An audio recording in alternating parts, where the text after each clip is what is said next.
Navy blue blood flowing through our veins. Sitting in the bleachers in the rain.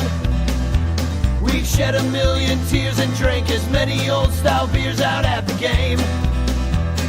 Let's go, Cubbies, Ranto. Michael Cotton. Ranto. Michael Cotton. Ranto and the lovable Lucy. Lucho Scali. Ranto. Michael. Ranto. Cotton. Ranto and the lovable Lucy. Michael Cotton. Ranto. Lucho Scali.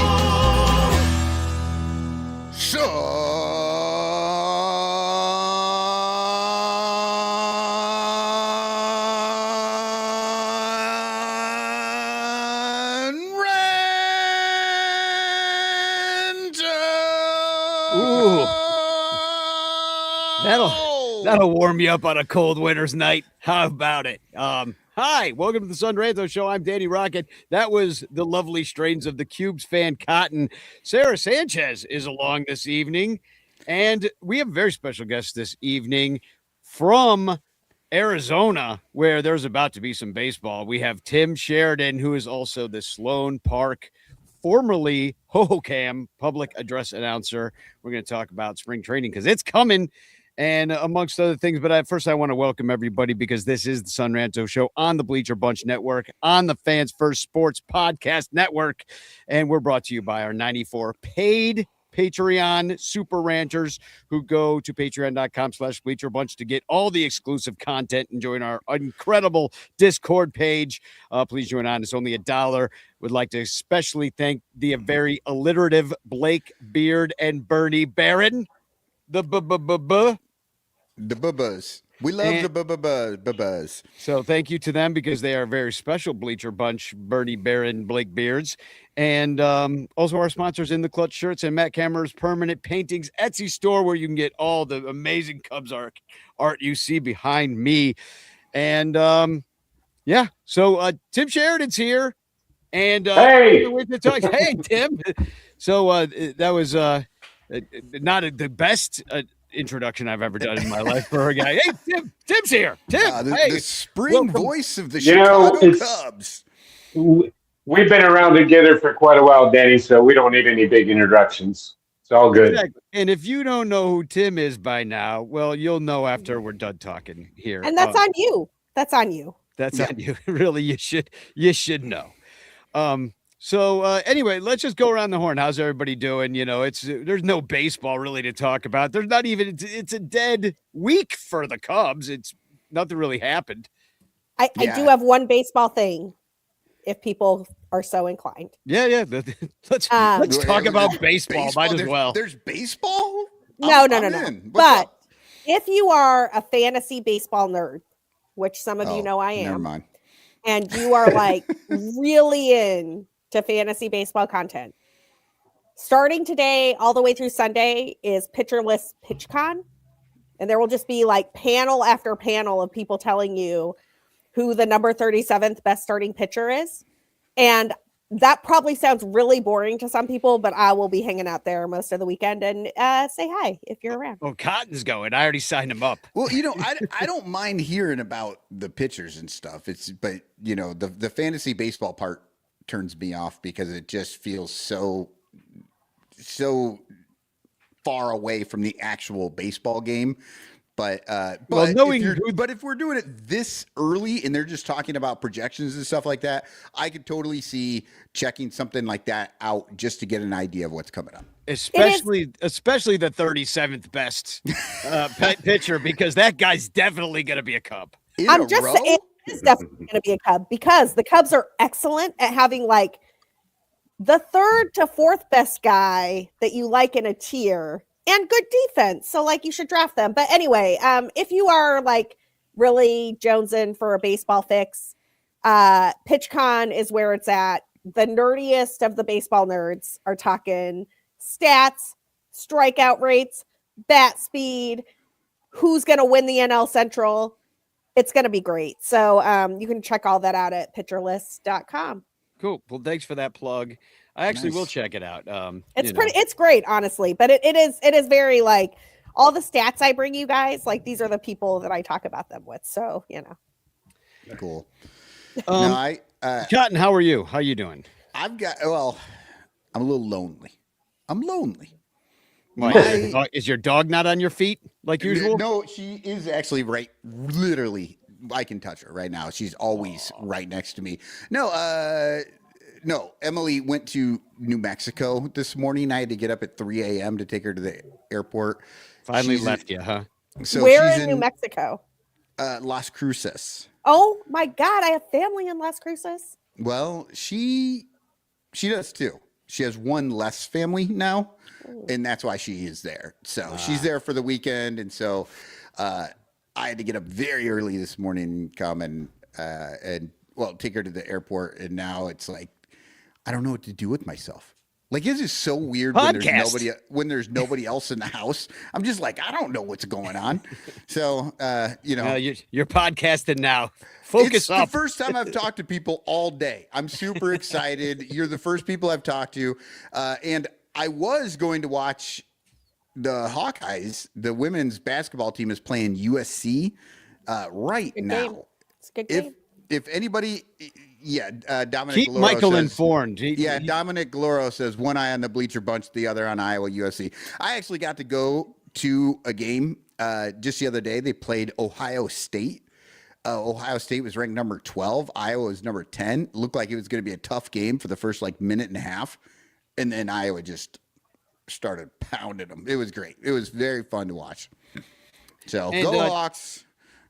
Go Hawks, and actually go us, because we're all here and we're here to entertain you and talk a little bit about the Cubs if there really is any Cubs to talk about. We got pitchers list, we got the Iowa Hawkeyes, and we got Tim Sheridan's going to at least give us some advice about what to do at spring training. He's an expert from being down there so many years. How many years is it, Tim? Well, I was just trying to think on that one. That long. Yeah. If you can, I think carry the six. I think this is going to be my 43rd straight season. Wow. Oh my gosh. That's an amazing run. And I'm only 50 years old. That's weird. Now, but you might be able to soon be contacting Guinness. Like, there might be, because they're making up records all the time. I don't know if that's a record, like longest spring training announcer of all time, but here's one, Danny, put you in the book. I figured this out. Okay. Mainly because the Cubs draw the most fans and always have the spring training. Okay. And because of my longevity, and I've checked all the other teams. I mean, if someone can say otherwise, let me know. But I think I have done the public address announcing spring training to more human beings than anyone in history.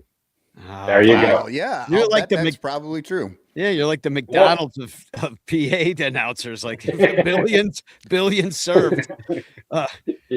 And you're down in Arizona right now, but you have a strong connection to Minnesota. In Minneapolis, and I kind of watched you come back on Facebook. You hadn't posted on Facebook in a while with everything going on in Minneapolis. You kind of got involved and said your piece about things. So I just wanted to wish you the best with that. I mean, it's heartbreaking for all of us here on this show. I know the people that watch our show feel that way too. So,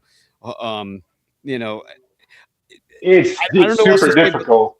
Yeah, it's super difficult for me because I'm actually, when I'm there, I'm very involved in the community. I love Minneapolis. I grew up there. So here's the deal. I grew up in Minneapolis. My parents, when I was during my sophomore year of high school, they were like, why are we in this very, very cold place? Because their parents had been there and they're, that typical thing, like maybe we should move someplace warm. And so this is interesting, Cotton. The places that they were looking at were, I kid you not, Las Cruces, New Mexico, Florida, San Diego, and the Phoenix area. Well, I think San Diego would have been pretty cool too, especially that long ago. But I ended up in Phoenix, is where I finished my final 2 years of high school in Tempe, Arizona. And that's the next year. I was going to Mesa Community College, and someone came into a radio and TV broadcasting class. Actually, it was 2 years later, and asked if anyone wanted to help out at Cubs spring training, and that's how that happened. So I lived most of my adult life here in the Phoenix area. Went to college at NAU, Northern Arizona, and Flagstaff after my Mesa Community College sojourn, and then, not too long ago, I decided to move back to Minnesota because I really got burnt out on these summers that are 118 degrees that seem to go on and on and on. And I did like plenty of them, so I knew what that was. And spring, summer, and fall in Minnesota, as a lot like Chicago, is amazing. So that was about 8 years ago, and now I'm able to kind of do the snowbird thing. But I feel guilty that I'm here now because a lot of my friends and actually cousins and other more extended family are still up in Minnesota dealing with all the shit that's going on there. So it's a little bit difficult right now because yeah, it's crazy. So well, and everybody knows exactly what we're talking about. We don't have to fill you in on this, but I did reach out to you, and you said that a good charity to maybe link up with if you had any extra money would be the Powderhorn Park Neighborhood Rent Relief Fund, which is in the neighborhood where Renee Good was killed. And since that happened, there's been another murder, and just everybody's heart is breaking. And I've spent a lot of time in Minneapolis, St. Paul. They're the nicest people. You know, I saw the video you sent me about, it's just too bad the Lutherans are just so nice and you guys are jealous of us because we just feel like we want to take people in and make people's lives better. And obviously that's not what our administration is currently going for as far as a societal mix. Let's just put it. It's just horrifying what's going on. And, our heart goes out to you and your friends. And, I will say this much. It seems to have brought a lot more of us together as much as it pushed other people apart. And I feel like, I see a lot of solidarity that is quite inspiring amongst my friends and other Cub fans working within the community that we've already established for ourselves, that I've felt a lot of support within just what we have, even right here on the show in this moment. Hey, yeah, go ahead. I just want to add to what Danny said. Can you explain a little bit why rent relief is so important right now in that neighborhood and any neighborhood in Minneapolis as you answer that? I can, yeah.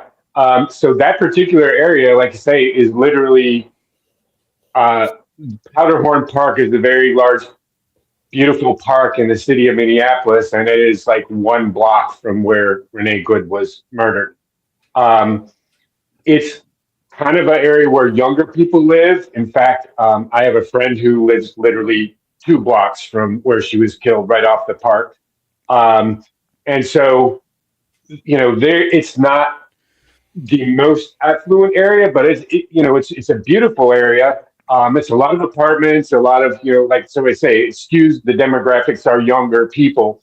And they're very community oriented and involved. And, in talking to my friends back there, there's a lot of difficulty because there are people that are like, can't go out to their normal work. They can't do a lot of the stuff they normally would do. And so they're looking after other people. It's just, this is the kind of group of people that are, going to be actively involved in protesting and doing all this kind of stuff.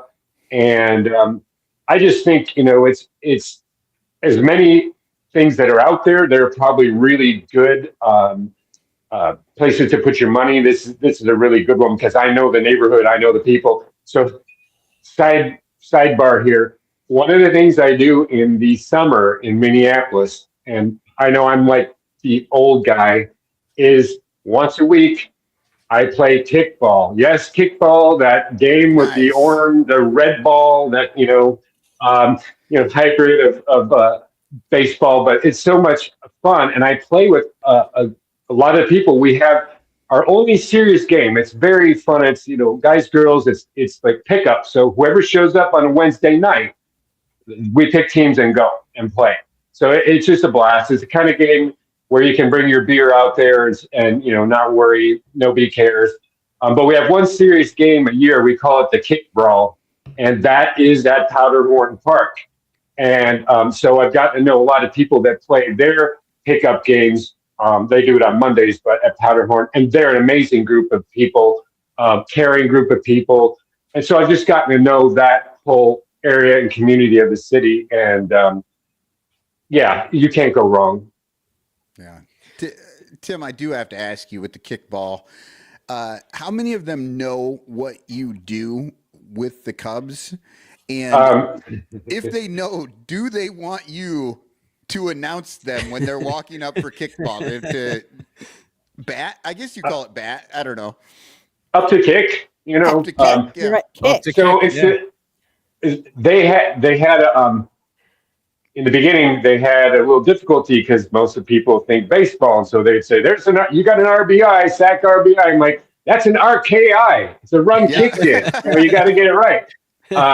So no, they never really have. It's really weird though, because it's a pickup and there's people that I played with. And I've been doing this for probably like 8 or 9 years. And most of these people are like in their mid-20s to mid-30s. So I'm definitely the old guy. And I guess if I was like really horrible, they would probably go, yeah, but I'm okay at it. So at the game. And so I played with people for several years, and then they find out it's like, you do what for the Cubs? I'm like, oh my God, my dad's like the biggest Cubs fan ever. I had no idea. And so that is kind of funny when that happens. Yeah. And you've gotten to meet so many people. You're a very personable guy. Throughout the years down at spring training, you're hanging out with Harry Carey and Steve back in the day. All the players. You're a fly on the wall and you've got some great video that you put out on YouTube on the Boys of Spring, which is your website. Everybody should check that out as well. And I could see how you could instantly also, even without telling people about the Cubs, be the man in kickball at Powderhorn Park as well, just and get involved in your community, because that's just the kind of guy you are. And I did post a link in the chat. It's all wonky with a bunch of random code. But there's a Minneapolis St. Paul ways to support the immigrant ways to support all different kinds of communities, food pantries and things like that.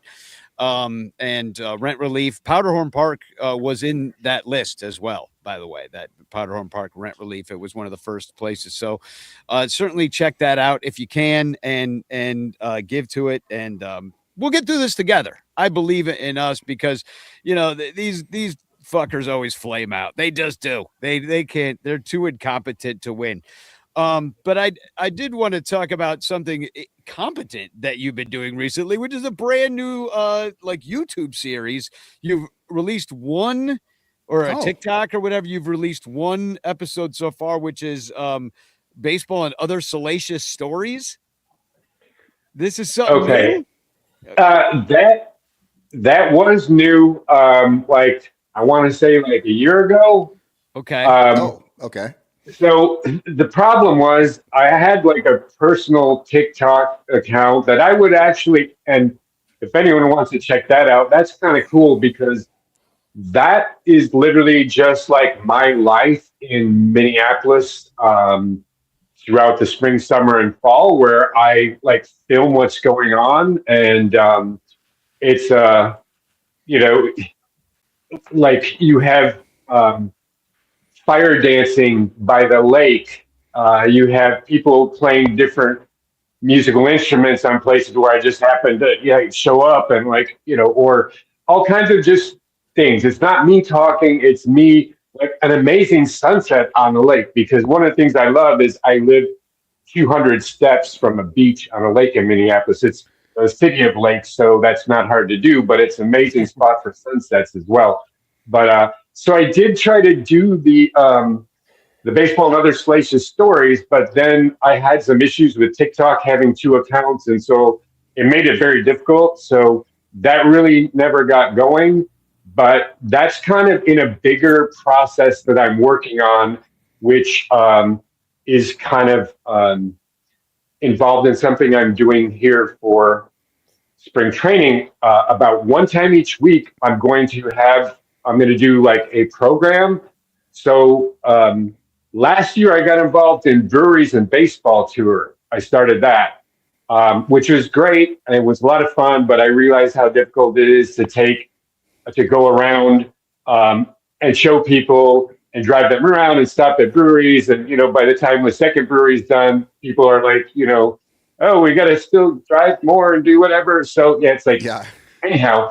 So, when Plus I got going, drunk, you're wasted off your ass, and it's just even more difficult to do things. Yeah, I mean, it makes things a little difficult. It's like, herding cats. But anyhow, what I'm doing this year is I'm having a central place, and it's yet to be determined, but possibly a brewery here, where I'm going to have people come to one central spot. I'm going to put on a presentation that's going to be an hour long. And this year, the presentation is going to be, this is the working title, Spring to Eternity Inside the Cubs' Long Road Home Through the Eyes, the Voice, and the Lens of Tim Sheridan. So what that is because we're coming on the 10-year anniversary of the World Series, amazingly, and we haven't won another one. But anyhow, we did get that one. And the team is up and coming. So, like, there's hope. This is like, but anyhow.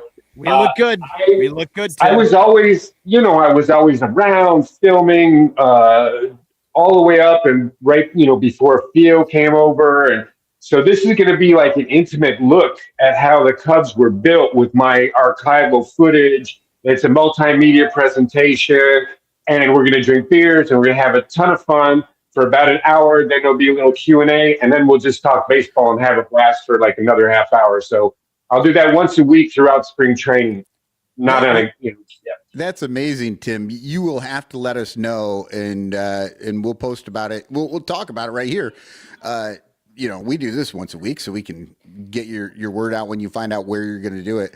And if people don't realize, Tim is also a photographer and has taken many amazing pictures. So I can imagine this multimedia show would be amazing to see. Well, thank you. I think it is. It's something that I've been working on for quite a while, because honestly, I feel like you can have programs that are a lot more immersive than they have been in the past, because of the way that you can like project things onto ceilings, onto places, and sounds. I want to utilize, what is it like if you're sitting somewhere and you hear like right next to you the pop of a catcher's mitt on 105 mile fastball? What does that sound like? I'm telling you, it's freaking insane. So I want to try and really, amp up what like multimedia formats are doing, even on a smaller venue like I'm talking. And, if things go well, the Baseball and Other Salacious Stories is essentially my life. It would be like something of essentially like part Cubs, baseball, humanity, whatever. History. Comedy, definitely history. And to make history interesting, that's the thing, because it is interesting in my book, but that's just me. Can I play? I'm going to play. It's a minute 54, but I'm going to play your flipping the bird video that you did. You said this is a year old, but I found it really interesting. Michael, you're going to love this. This is kind of something that you would uncover with one of your rabbit holes, But I won't say anything more about it. I'm just going to play the video because it really entertained me when I found it. Here it is. Welcome to the first installment of Baseball and Other Salacious Stories, showcasing some interesting and possibly salacious stories in baseball history and in my personal history of having been around Major League Baseball and having been a Cubs announcer for, many decades. And why today? Today is Old Hoss Radbourn's birthday. Yeah, some old baseball pitcher that was born in the 1800s. Why do we care? Do we care? Nobody cares. But what makes Old Hoss interesting and possibly salacious is not that he won 60 games in a season as a pitcher, which is freaking insane because that's a record that will never, ever be broken. Old Hoss was recorded in a photo of doing something that historians say is the first time they'd ever seen done in a photograph. Because he saw some opponents behind the photographer, Old Hoss decided to, slip a little bird in there. That's right, Old Hoss is the first person that we know of that was recorded in a photo flipping the bird. It had been around for a long time, but this is, as far as we know, the first time it was photographed. My grandfather used to call it the truck driver's salute. And Old Hoss's nickname maybe did prove to be accurate, because in this particular photo right here, Old Hoss is 32 years old. What? Old Hoss. He was old. Roadburn. Radborn. Roadborn. Roadburn. A little Old Hoss flippage. We'll catch you next time on Baseball and Other Salacious Stories. Until then, Old Hoss. That's not directed at you. The Old Hoss. That was great. I worked one in there. That was amazing, and I just love the idea that picture exists with him flipping a bird, because that is totally something you do when you're like, I don't know, like a high schooler or something in your school baseball picture or something. I just kind of slide it in there. I did it. Listen, I got caught in junior high, St. James Junior High, Arlington Heights. I sat like this, and I did everything. I was like this, sitting there, and I got caught. The principal, I got called out of the principal. They had to retake the photos without me in them, and they wanted my parents to pay, and they refused to pay. Mostly because they didn't have the money. And also I lied. I was like, I'm holding a pencil. Like I literally used that as an excuse. And my dad half believed me. He just didn't want to pay, I think, though. Can we talk about how baseball is now apparently the site of the first flipping of the bird during a photo and the birthplace of the high five? Yeah, That's 100 incredible. years apart. Yeah. America's pastime, y'all. Exactly. It leads the way. Those are amazing. I just love the style of them. You obviously have a deep love of baseball history and the lore of the game, and from hanging out in the backfields, all those springs, and I do encourage everybody to go to Tim's YouTube channel, because there's just a ton of stuff there. That's great. So spring training obviously has changed throughout the years. It used to be, $5 and you just, maybe sneak in a couple of beers. And now it's just basically the same price as going to Wrigley. It's a way to get people out of the city, out of the cold, down into Mesa. It's big business for the hotels. So you've seen a lot of the growth of spring training. So can you talk about maybe some of the differences between back then and now? I'll give you two really big differences from the beginning when I started until the evolution, until things changed. One thing, at the old Holcomb Park, when I started in 1984, which was a great year to start, a great spring. Until 1989, they did not sell beer at Old Holcomb Park. No beer. Mistake. That was a mistake. Yeah, well, also... You snuck it in, though, right? I mean... People did, but remember, this was Mesa's like a Mormon town, and I was just gonna say that sounds like an Arizona thing. Yeah, a Mesa thing, really. I grew up in Price, Utah. I understand. Yeah, yeah. There you go. Sure. Oh, Dry County. Yeah, and so that was one thing. There's like no beer. Okay, that's weird. But anyhow, they also did not play music between innings because they, as I was told, they were afraid they didn't want to pay the ASCAP fees or whatever. And so that sounds like the cops. Yeah.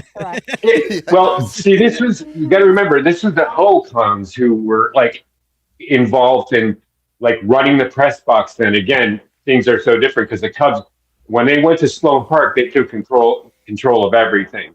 So the Holcombs was a civic group, as you may know, that helped bring the Cubs to Mesa in 1952 from Catalina Island, where they were training out there all by themselves, basically most every year.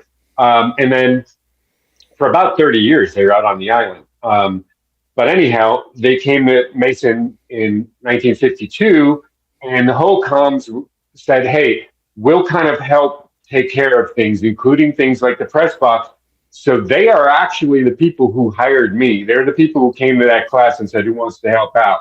And they paid my incredible wage when I started. I think it was either $10 or $20 a game. I don't remember which. I would have done it for free anyhow, but that's okay. That was honestly, that was better than minimum wage back then.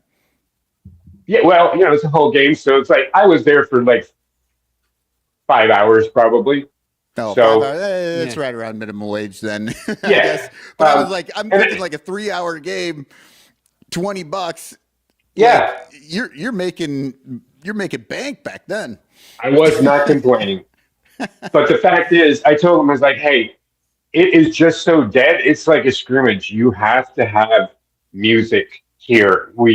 That's just like all major league parks, and I think other spring training parks at the time had music between innings. It's just like, so they got a little cassette deck and a little mixer underneath it, and I played the music at the same time as doing the public address announcing. So, surprisingly, it was very effective because I would have like 2 songs on each cassette, so I could play the song and then flip it over, play the next song, and I just had a box of tapes, cassette tapes there, which I still have, by the way, and then I would just mix it the right level on the little mixer, so either they could hear me and hear the music behind, like stage. For a rudimentary system, it worked pretty well, but again, those are the old days. That's a vast difference from today with walk-up music and you name it. It's crazy.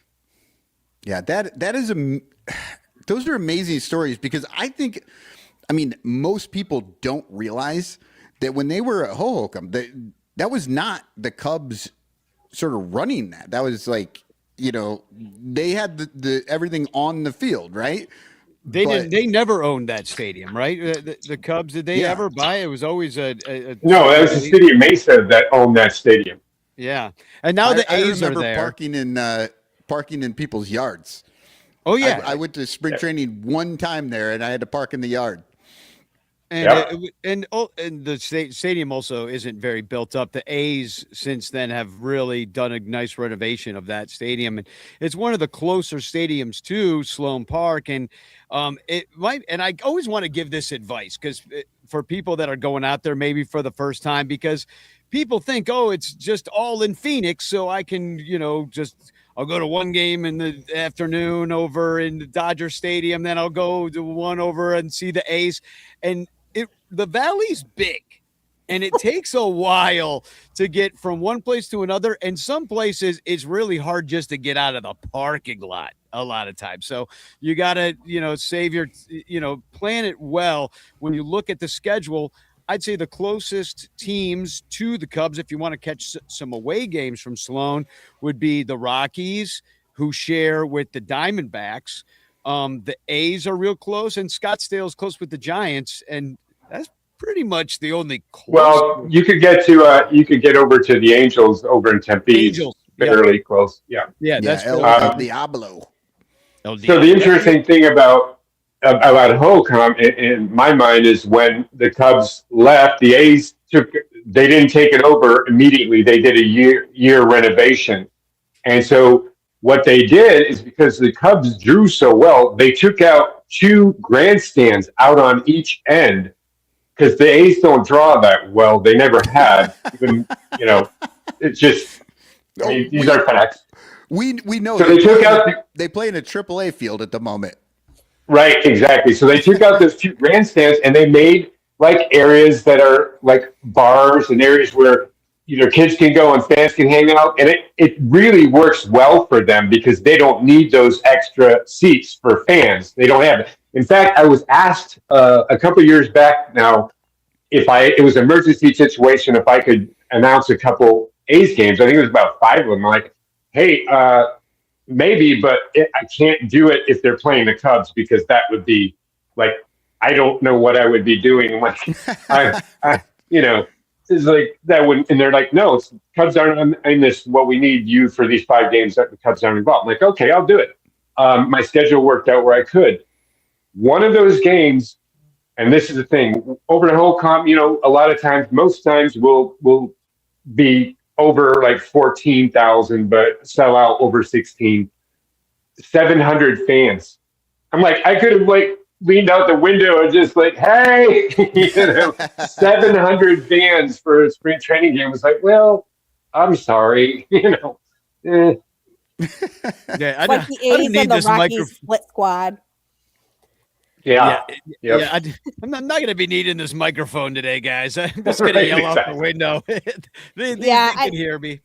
I mean, Danny's advice is apt though, because like Phoenix is such a big place. I have not had the privilege of being at a spring training game, but I go to the Arizona Fall League every year, and we're like constantly negotiating, like who's going to drive to Peoria, who's got the trip to Surprise, like who's going to Talking Stick. Like it's a puzzle that you have to piece together, and these are not. The surprise is how far it is. Surprise! Right. It's far. Some of these 20 minutes, and some it took of them an hour are and a a half. lot longer. Yeah. Well, I remember the White Sox used to play in Tucson, which is like 2 hours away. Yeah. Diamondbacks as well. That's where my parents met Cotton. Oh, in Tucson? Yeah. Tucson. Nice. And the other thing is, Sloan Park is the nicest of all the parks, in my opinion. It's the newest as well, so it would stand to reason. Some of them are absolute dumps, though.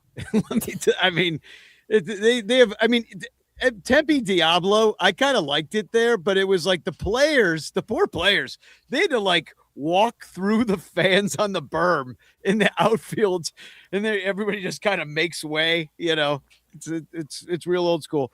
This spring is the World Baseball Classic, and I know Sarah's going to go down to Puerto Rico and see our friend Jose Orlando. I got to hook you up with his number because we got boots on the ground down there, and the Cubs are actually playing a game against Team Italy at Sloan Park, so that should be interesting. We actually, I don't think it was the last one of those World Baseball Classics. The Cubs played Team Italy as well. I think that might have been back in Holcomb before they moved over. Maybe not, but I think Rizzo was on Team Italy. He was. So, yeah. Rizzo that was weird. On Team Italy for sure. Yeah. Well, and they always want to play an easy team like Italy. I mean, let's face it. I mean, hey, Danny, the Cubs have played a couple of times. They played Japan. So, and those were interesting games. Those were good games. I mean, and I did take a look at the World Baseball Classic pools. We're in Pool B with Italy. USA. Speak for yourself with that. I know. I'm not really. I never go for. My team was Puerto Rico the last time. Maybe it wasn't the last time. It was the time before. Wait, okay. I have to. How insane it is that we have Puerto Rico and the United States.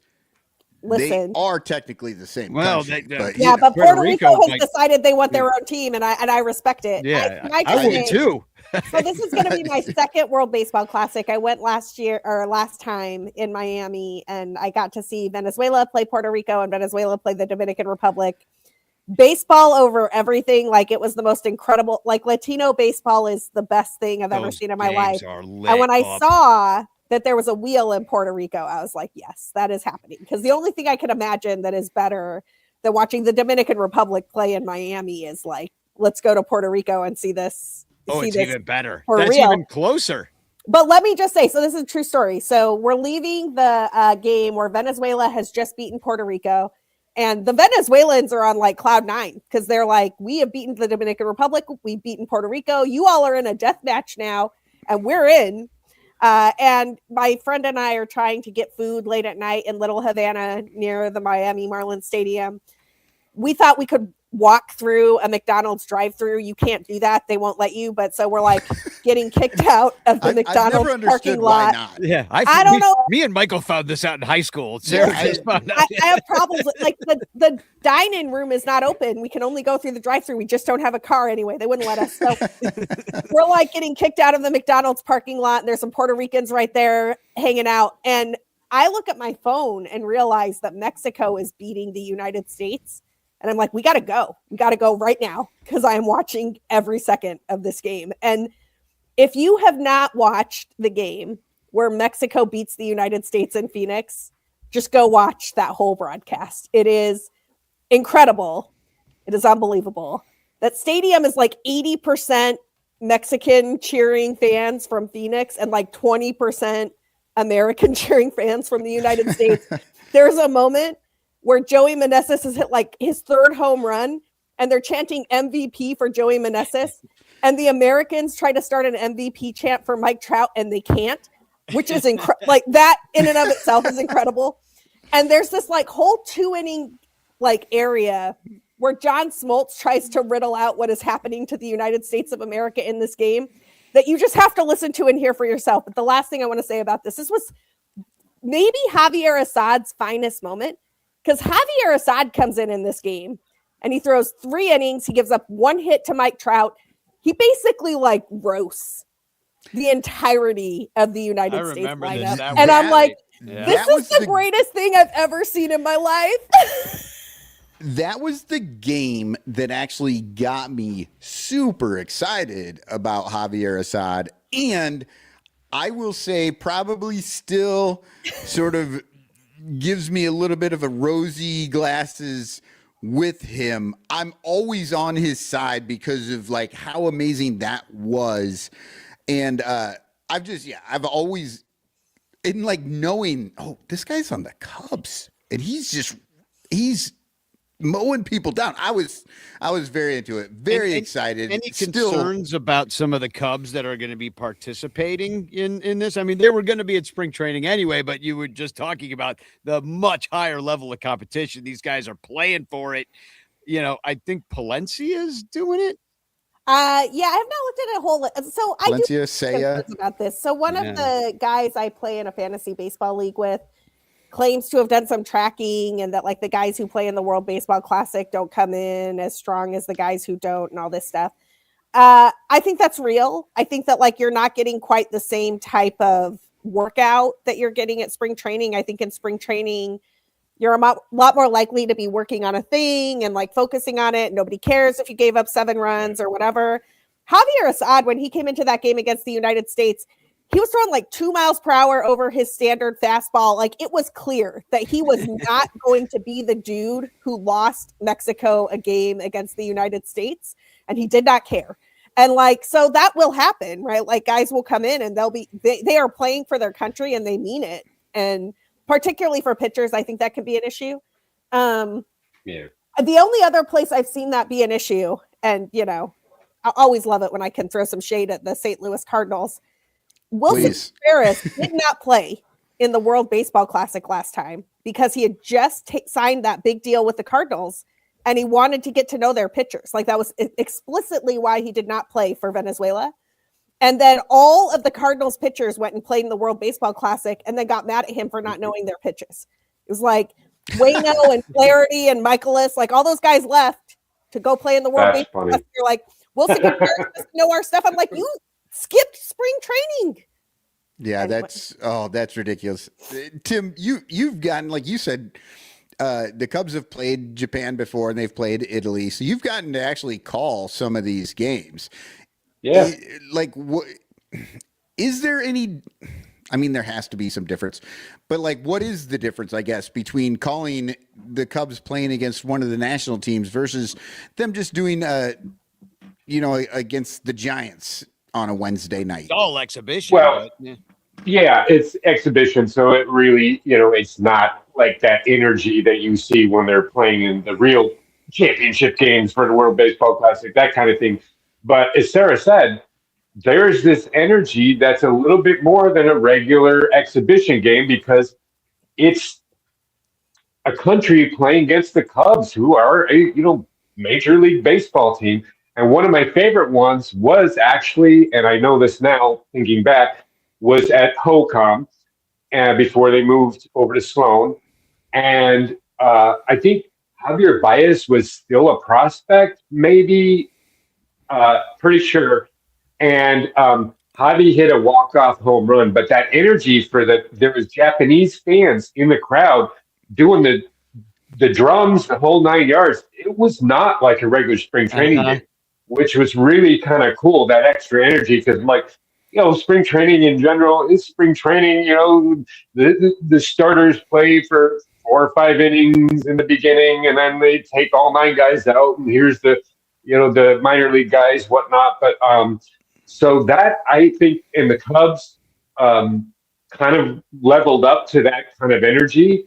And when Javi hit that home run, I actually did a Cub Talk episode just of that, like, final at bat of Javi was going back and forth when he hit the home run.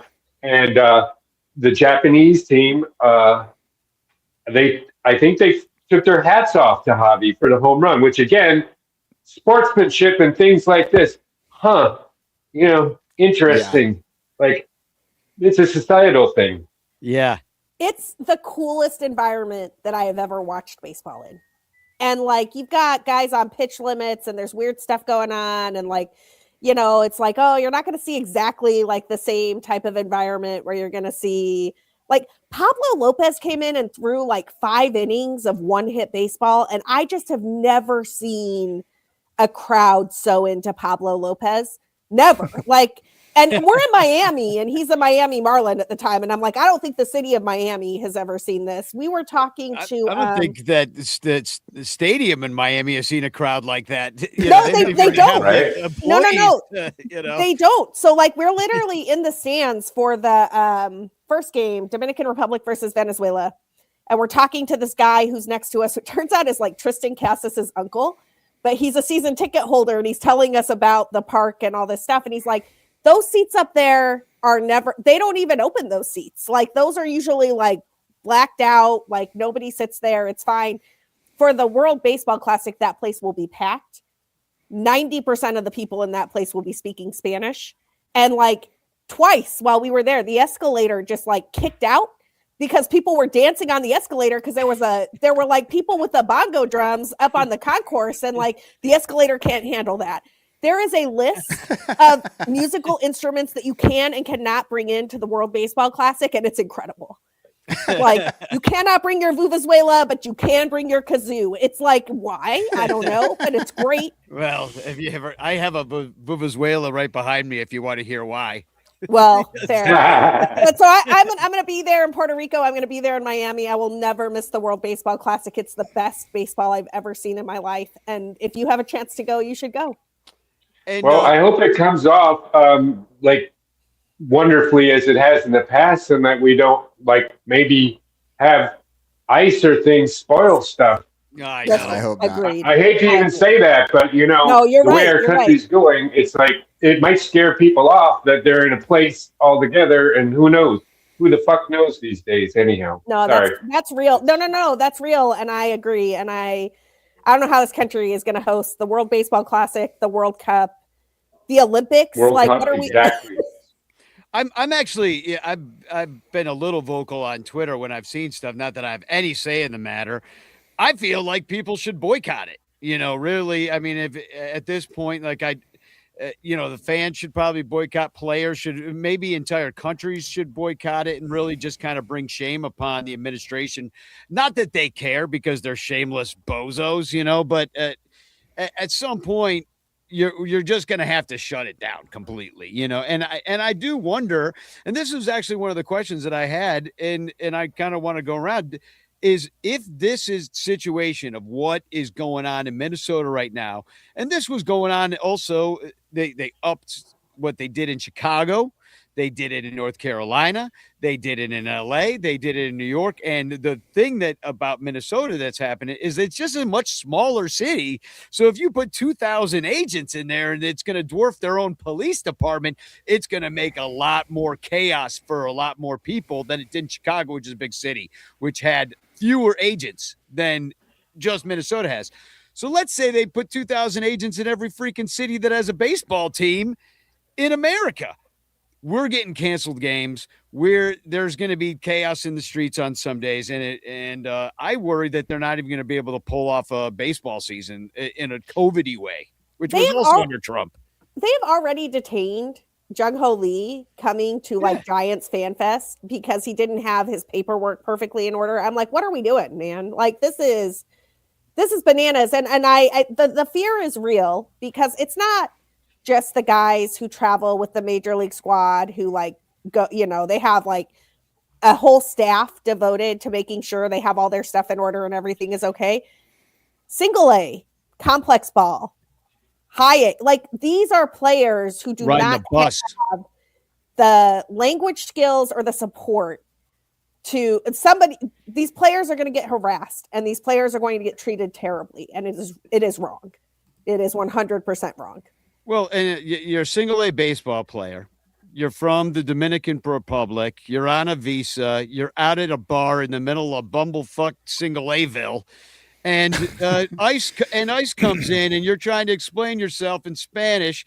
You don't show up at the bus the next day. Like we're going to hear this story. Like it's already writing itself because we already see the chaos that's happening. So it's heartbreaking. I mean, I just feel like the only answer we can do is to keep organizing, keep our community strong, and give each other the support. I know not everybody feels helpless, but we can, if everybody does a little bit every day, whether it's giving a little bit to the park relief form, Powderhorn Park Rent Relief, or one of those other organizations, just to, even if it's giving that or calling your congressman or giving to a food bank locally or supporting immigrants relief or we like at the theater, we support Refugee One.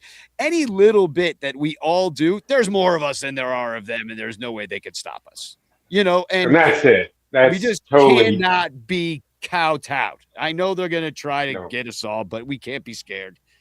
Hey, can I just say, like, whatever you're comfortable with, like, push yourself 10% beyond what you're comfortable with. So, like, Danny knows this, but I'm not a crowds person. I don't really love, like, being out and about in, like, thousands and thousands of people.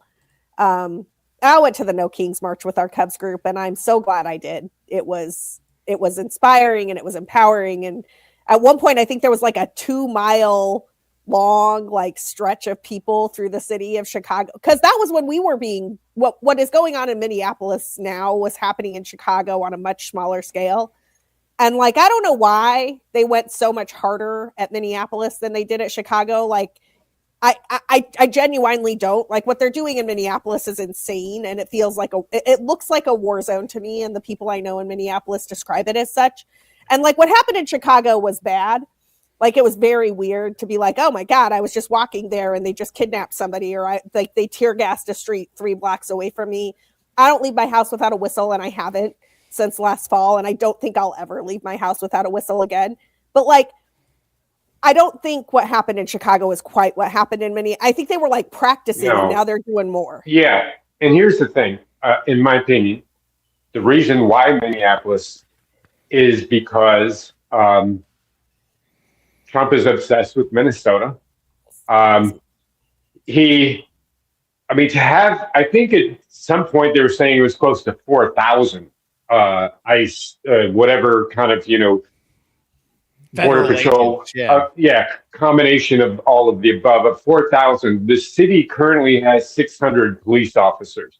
And it's a sanctuary where basically they just don't help with immigration. It's not their job. Their job is for the people of the city, and they protect and serve the people of the city, not do immigration.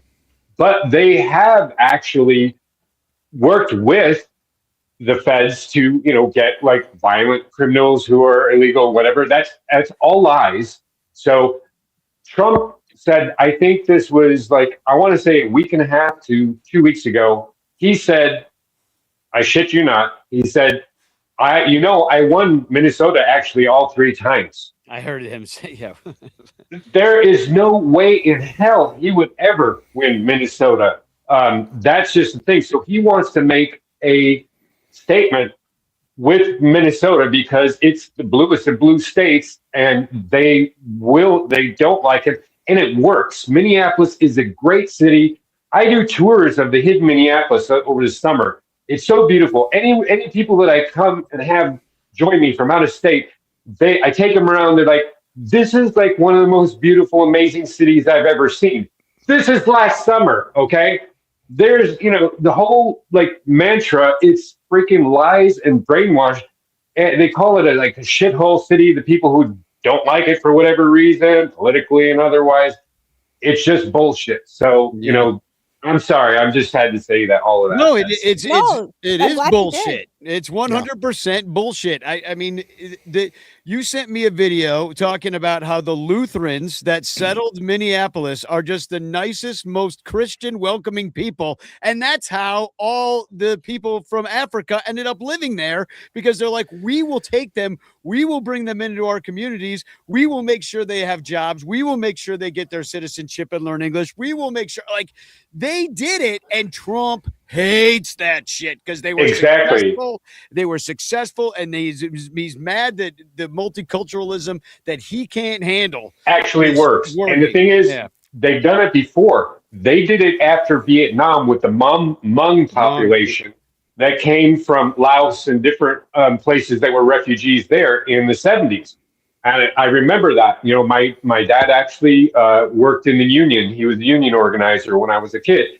And so I knew kind of politically what was going on, even though, my brain wasn't developed to really understand.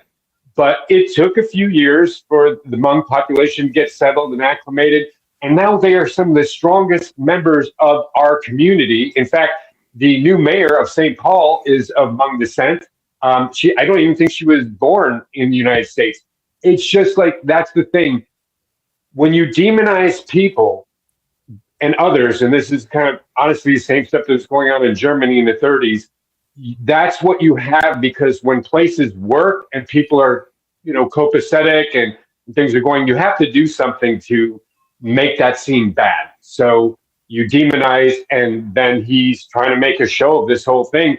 And so far, Minneapolis isn't taking the bait. 50,000 people, over 50,000 people marched peacefully. The next day, they shot Alex Pretty and just murder him in the street. Here's one little fact that I think is worth saying.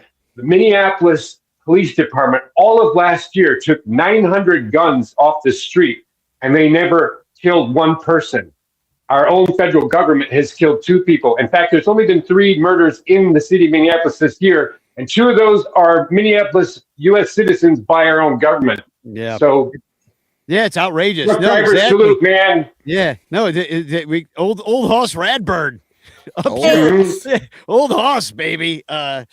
Along those lines, Tim, I just have to say, like, what's happening, I'm just like, my heart just bleeds every day over what's happening in Minneapolis. But I will say this, on the long game of this, they fucked up, because they came for Chicago and then they came for Minneapolis, and you will not find 2 better organized cities in the world.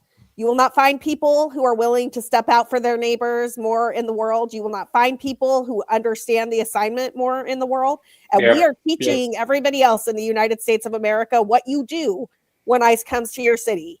And it is you find your people, you find the trainings, you protect your neighbors, you get your cell phone out and you fucking hit record, and you do not stop, because they can't come for all of us, man. Like, they can come for some of us. They cannot come for all of us.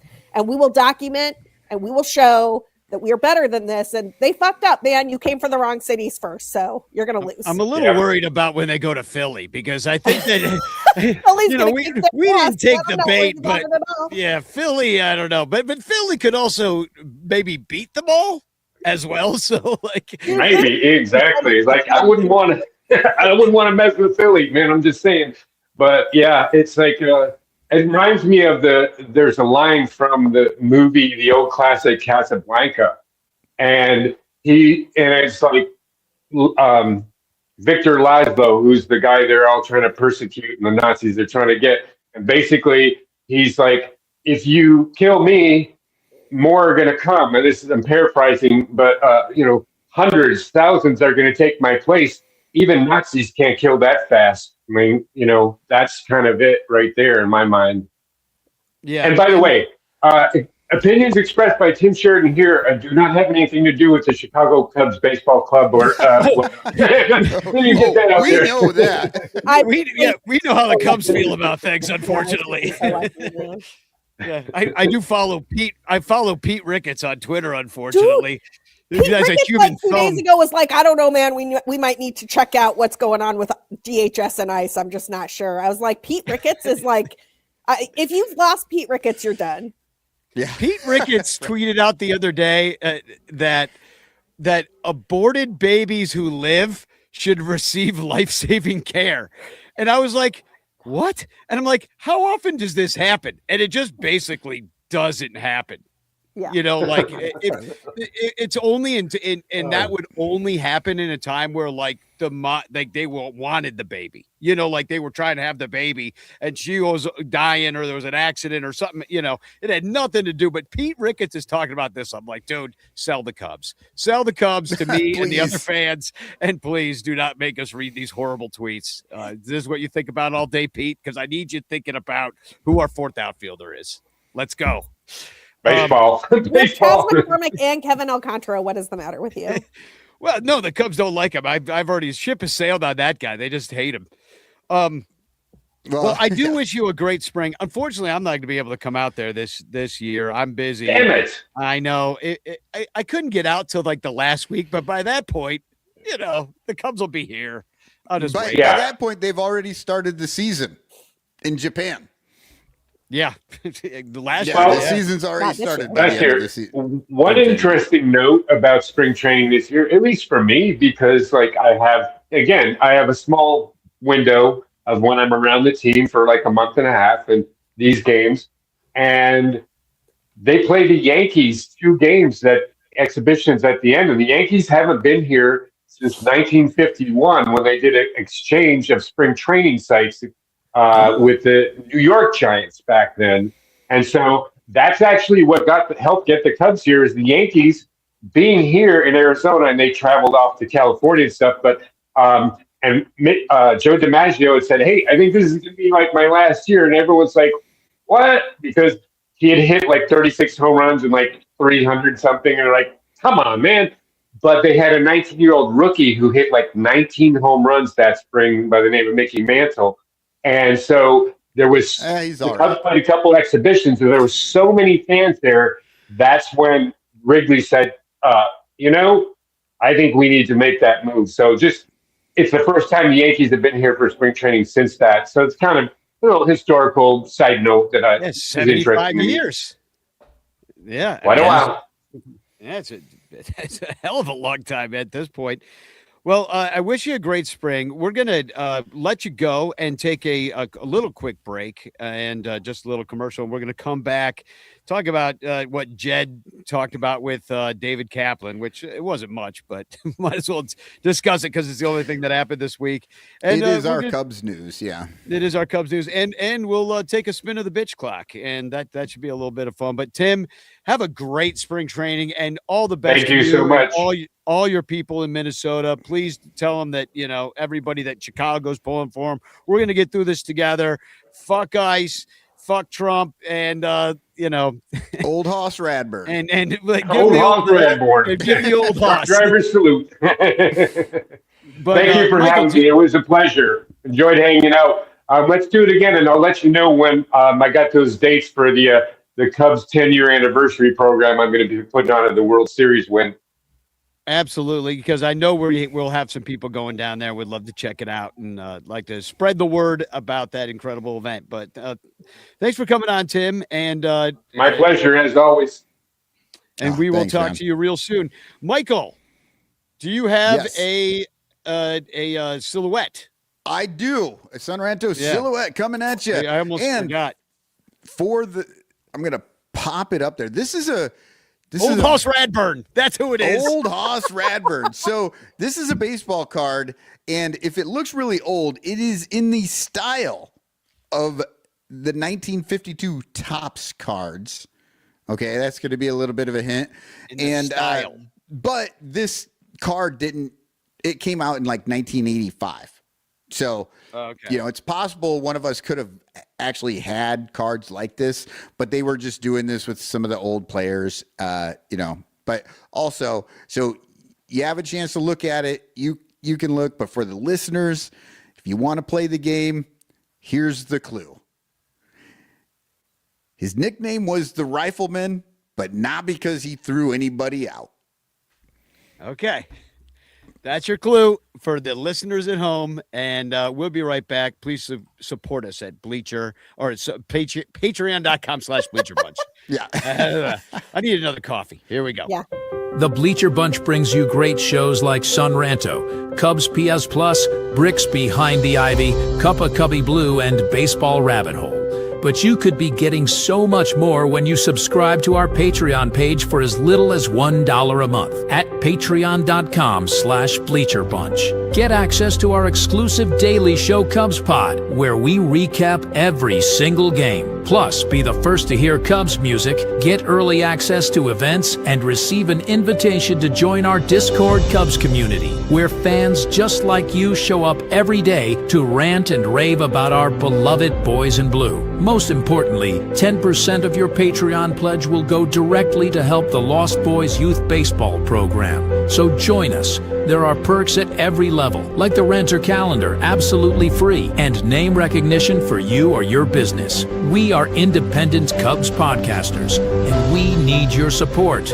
Otherwise, we'll quit. Seriously, we'll all quit. Some of us might even die from your lack of support. In fact, the cutest little puppy you've ever seen will die if you don't support the Bleacher Bunch at patreon.com/BleacherBunch. We promise to spend all the Patreon money on tickets and beer and all the dung crap we have to buy just to keep our podcast rolling.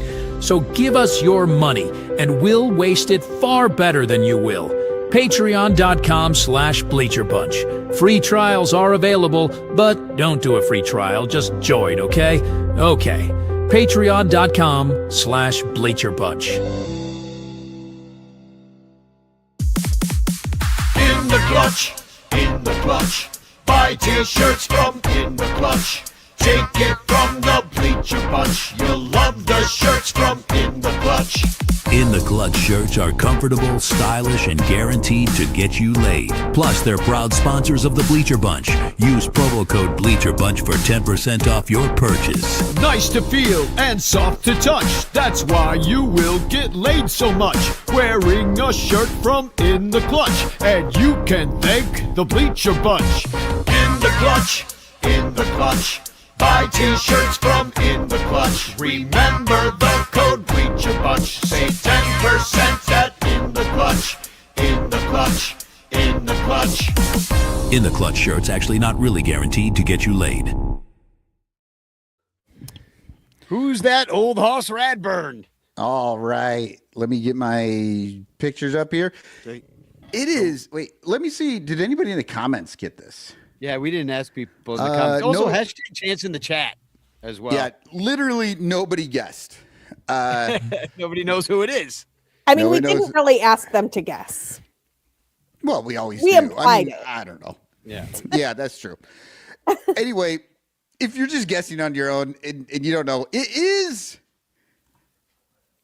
Chuck Connors. Nope. Yes. Chuck Connors. This dude was such an athlete. He played professional basketball in the NBA, 1948. And then he decided, well, you know what? Play a little baseball. Loved the Brooklyn Dodgers. Got on the Brooklyn Dodgers, played like a game, right? Ended up going to the Cubs. And in 1951, he played 66 games for the Cubs at first base. But he just wasn't all that good. He was obviously an amazing athlete to be able to just, well, I'm going to go play some professional basketball, and now I'm going to go play some professional baseball. But he played 66 games. They sent him off to their AAA team, which happened to be in Los Angeles. And Chuck Connors found out that he could make himself a pretty good living as the rifleman. Yeah, he's that Chuck Connors became the rifleman on TV. I remember that. Yeah. And was that is. Chuck. It's an old school 1950s Western. Yeah. Yeah. So he left. Okay, so he was a basketball player, and then he was a baseball player, and then he was on a TV show. Yeah, a bunch of TV shows, and he was the star of the Rifleman for like a long time. That's why. So, and it was a little bit of a wishy-washy clue. As a player, he was never called the Rifleman. He only became the Rifleman after he got that shot. But the only reason he was in Los Angeles is because that's where the Cubs AAA team was. They were the I think they were the Los Angeles Angels. And he went out there and played at Wrigley Field because there was a Los Angeles Wrigley Field. And he went out there and then he was like, yeah, I'm going to try out this acting thing, and became a very famous actor. Well, the Angels being a AAA team makes way too much sense. But like, I want to get back to the part where this guy was basically Michael Jordan before Michael Jordan. Yeah. And if Michael Jordan was in a Western, a long-running Western on TV. I don't know how that would go, but we could try it. Yeah, he's the Shabuzi of Westerns. Yeah. No, I actually did a baseball rabbit hole a few years ago about athletes that played two sports, baseball players who played multiple sports, because of course, famous in Cubs lore is Fergie Jenkins. Like Fergie Jenkins played on the Harlem Globetrotters, which you may think, oh, well, that's not really professional basketball, but that's a very high level of ball. Yeah. I like favorite Fergie stat.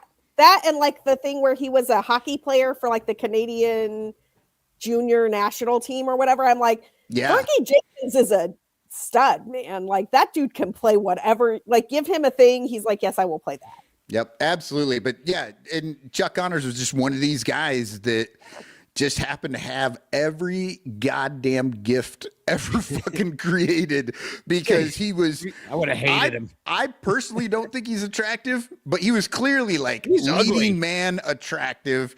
He was tall. He could play basketball. He could play baseball. He was like, he kind of hit the lottery in the whole biology thing. He's got a hard look. Like it's a good actor look. Like he's a tough guy look.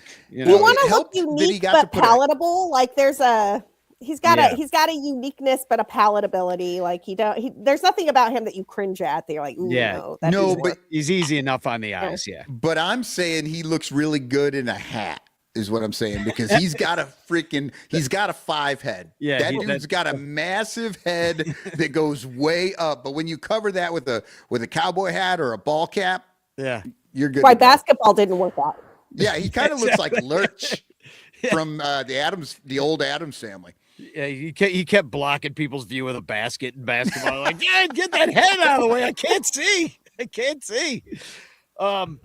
All right, so Jed went on David Kaplan. It was okay. I mean, they did it.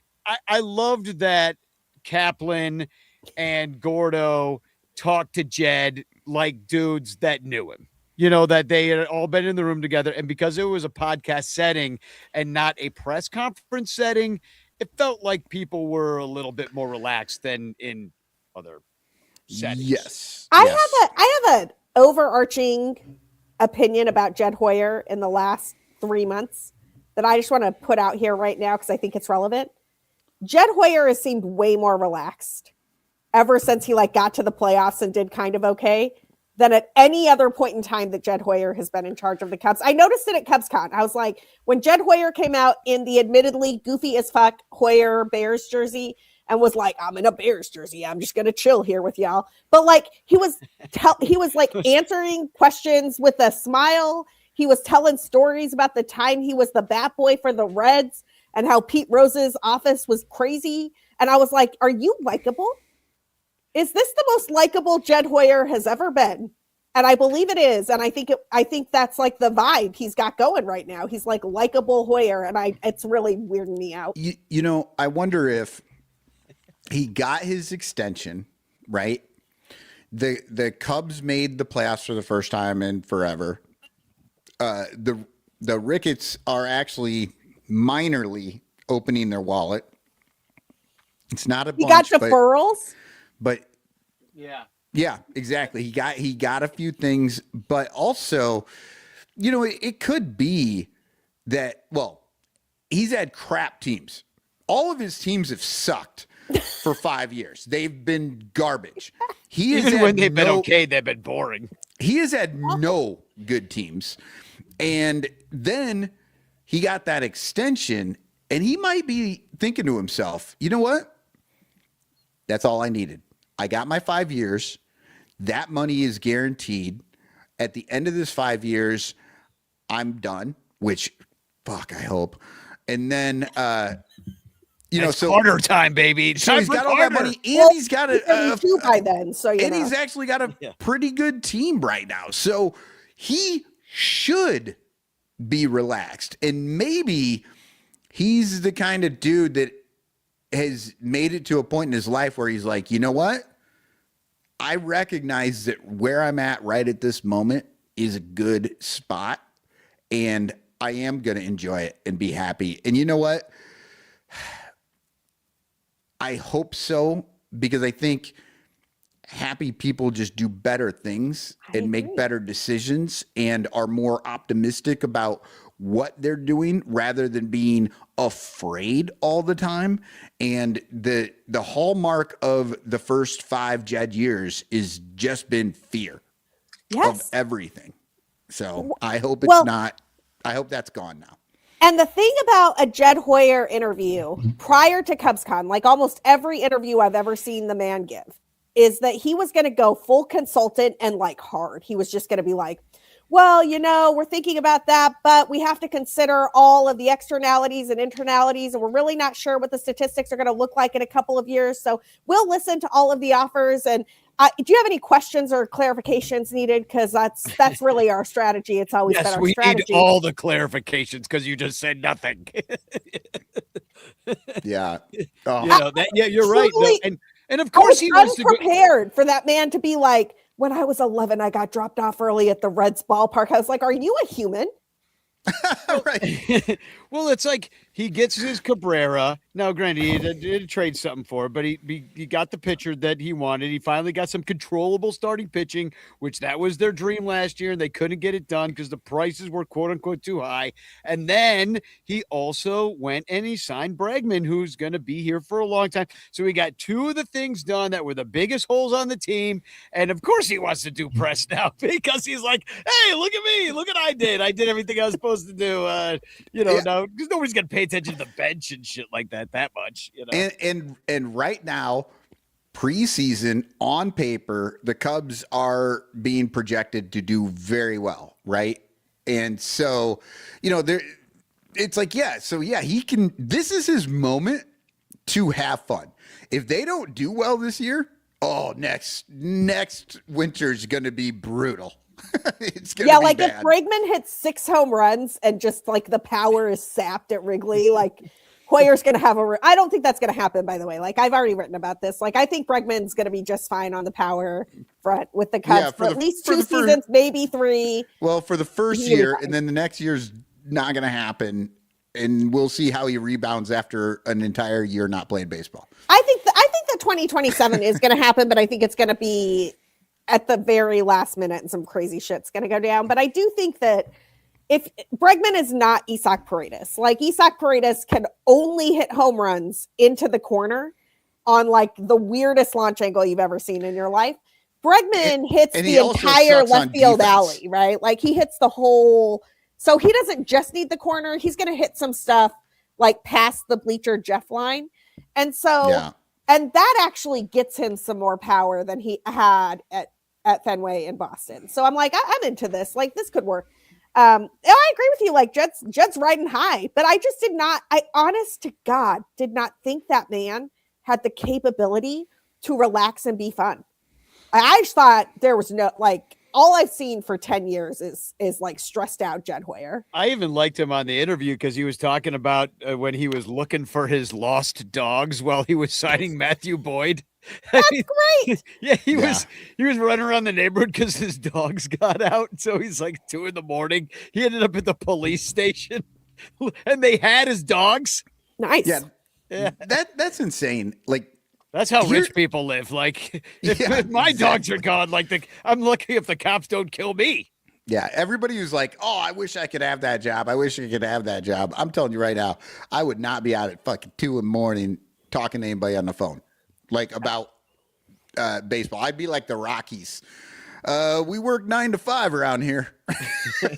I was like, literally, this is 100% true. Like, I was bitching to one of my coworkers about my job right outside the office building, probably, I don't know, a year and a half ago. And I don't remember what exactly was going on at my work at the time, but I do remember that I said the line, I don't understand why I'm the only person in this office who can make a fucking decision. And I saw Jed Hoyer walking towards me as I said that. And the man looked at me and was like, I swear to God, he was like, I feel you. I feel you, sister. That's amazing. Well, and I understand that too, like walking and talking. Like, I have to do these morning meetings where we're brainstorming ideas for bits for the radio, and I cannot sit still. Like, I'm back and forth and doing this and that. Like, the other day I was like, we have blinds in my new place, and I was like dusting the blinds, like, well, I'm like trying to think of ideas. I was like, I'm just so crazy. But no, so I understand that Jed likes to walk and talk, and he was out looking for his dogs at 2 a.m. when he was getting the Matthew Boyd deal done. And that turned out to be great for the Cubs. And my other takeaways from it were basically that he is just always looking for the middle path. He's looking. He wants the little bit of prospect capital. He wants the veteran. He wants he's just always going to be in churn of setting the team up for success within the budget that's given to him by the Chicago Cubs ownership. And that's about it. So I did make a few notes. We'll go through them here. You guys can give me your thoughts on them. These are some of the things that sort of stuck out to me when I was listening real early on, like 3 minutes into this thing. I heard out of his mouth these words: "It wouldn't be fun if we played it on paper, right?" And my fucking, so I was dreading listening to this interview because I hate listening to this shit. But I listened to it, and 3 minutes in, my head fucking exploded. I was like at the gym, and I was just like, what the fuck? Like, Jed Hoyer is the most on the fucking paper decision fucking baseball guy I've ever goddamn seen. Like, fuck you, Jed. Oh, it wouldn't be fun if we played it on paper. He talks about the back of the baseball cards and all this shit, and they fucking make every decision in game based on 1% better in this versus that. And I'm like, that's all fucking paper bullshit. So that sort of exploded my head. But we all know that I hate that shit.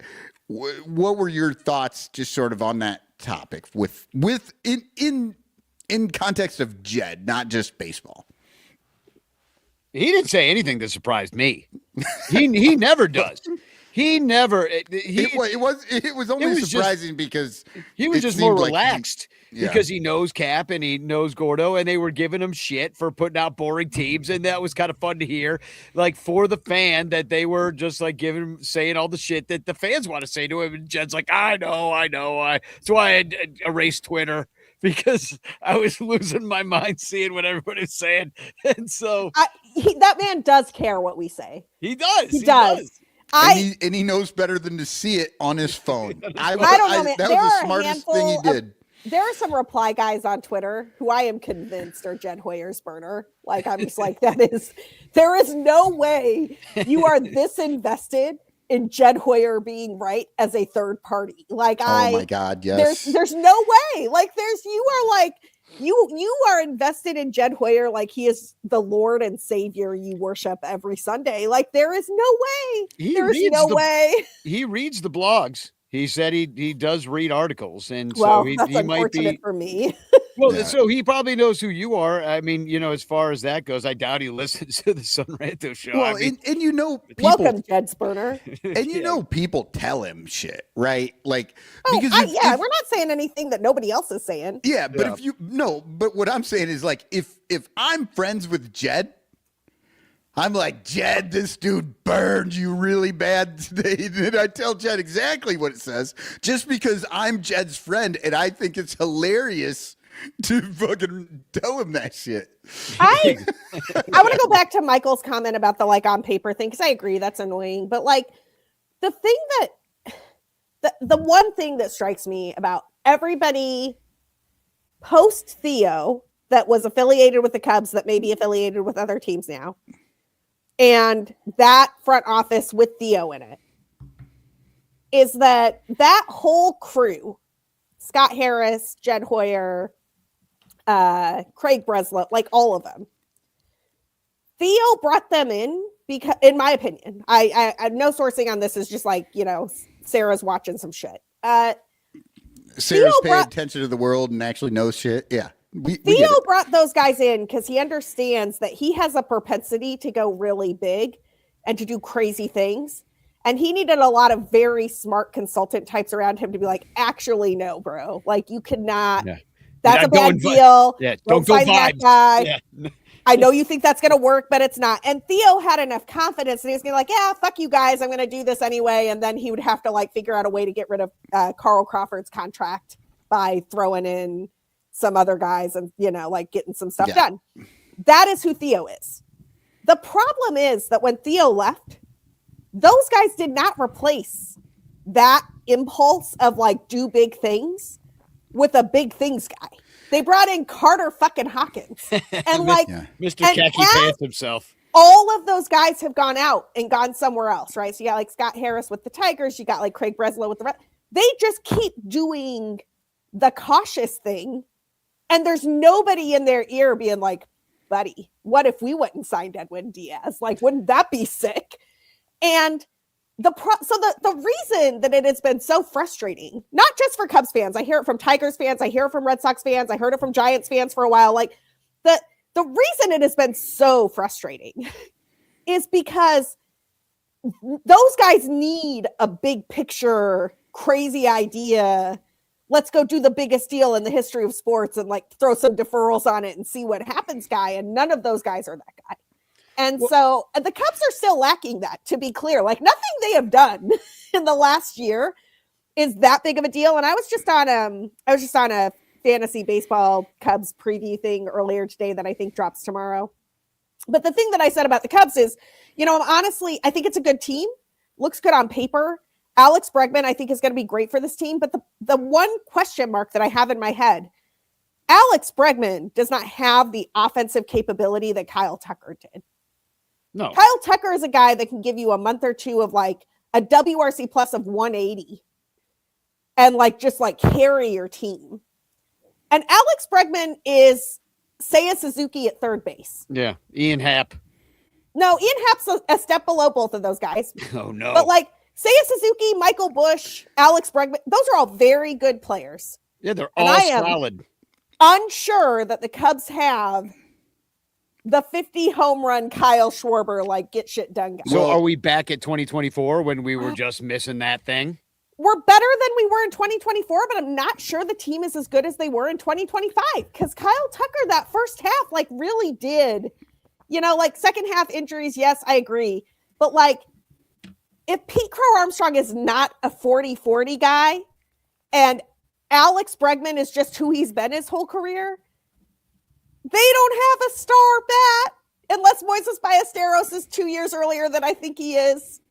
See, I don't know that I get how it can work, right? Like, I look at how this team's set up and I do get how it can work, and I'm hoping for the best. And I really do. And Me too. And Jed was talking in the interview about how Bregman is really into like learning about the other players and wanting to like kind of help out that way, and that they hope he can be some sort of they called it a force multiplier. That would be amazing if that could be. Now, Sarah, you called him Seiya Suzuki at third base. I will take a Seiya Suzuki at any position all day long, but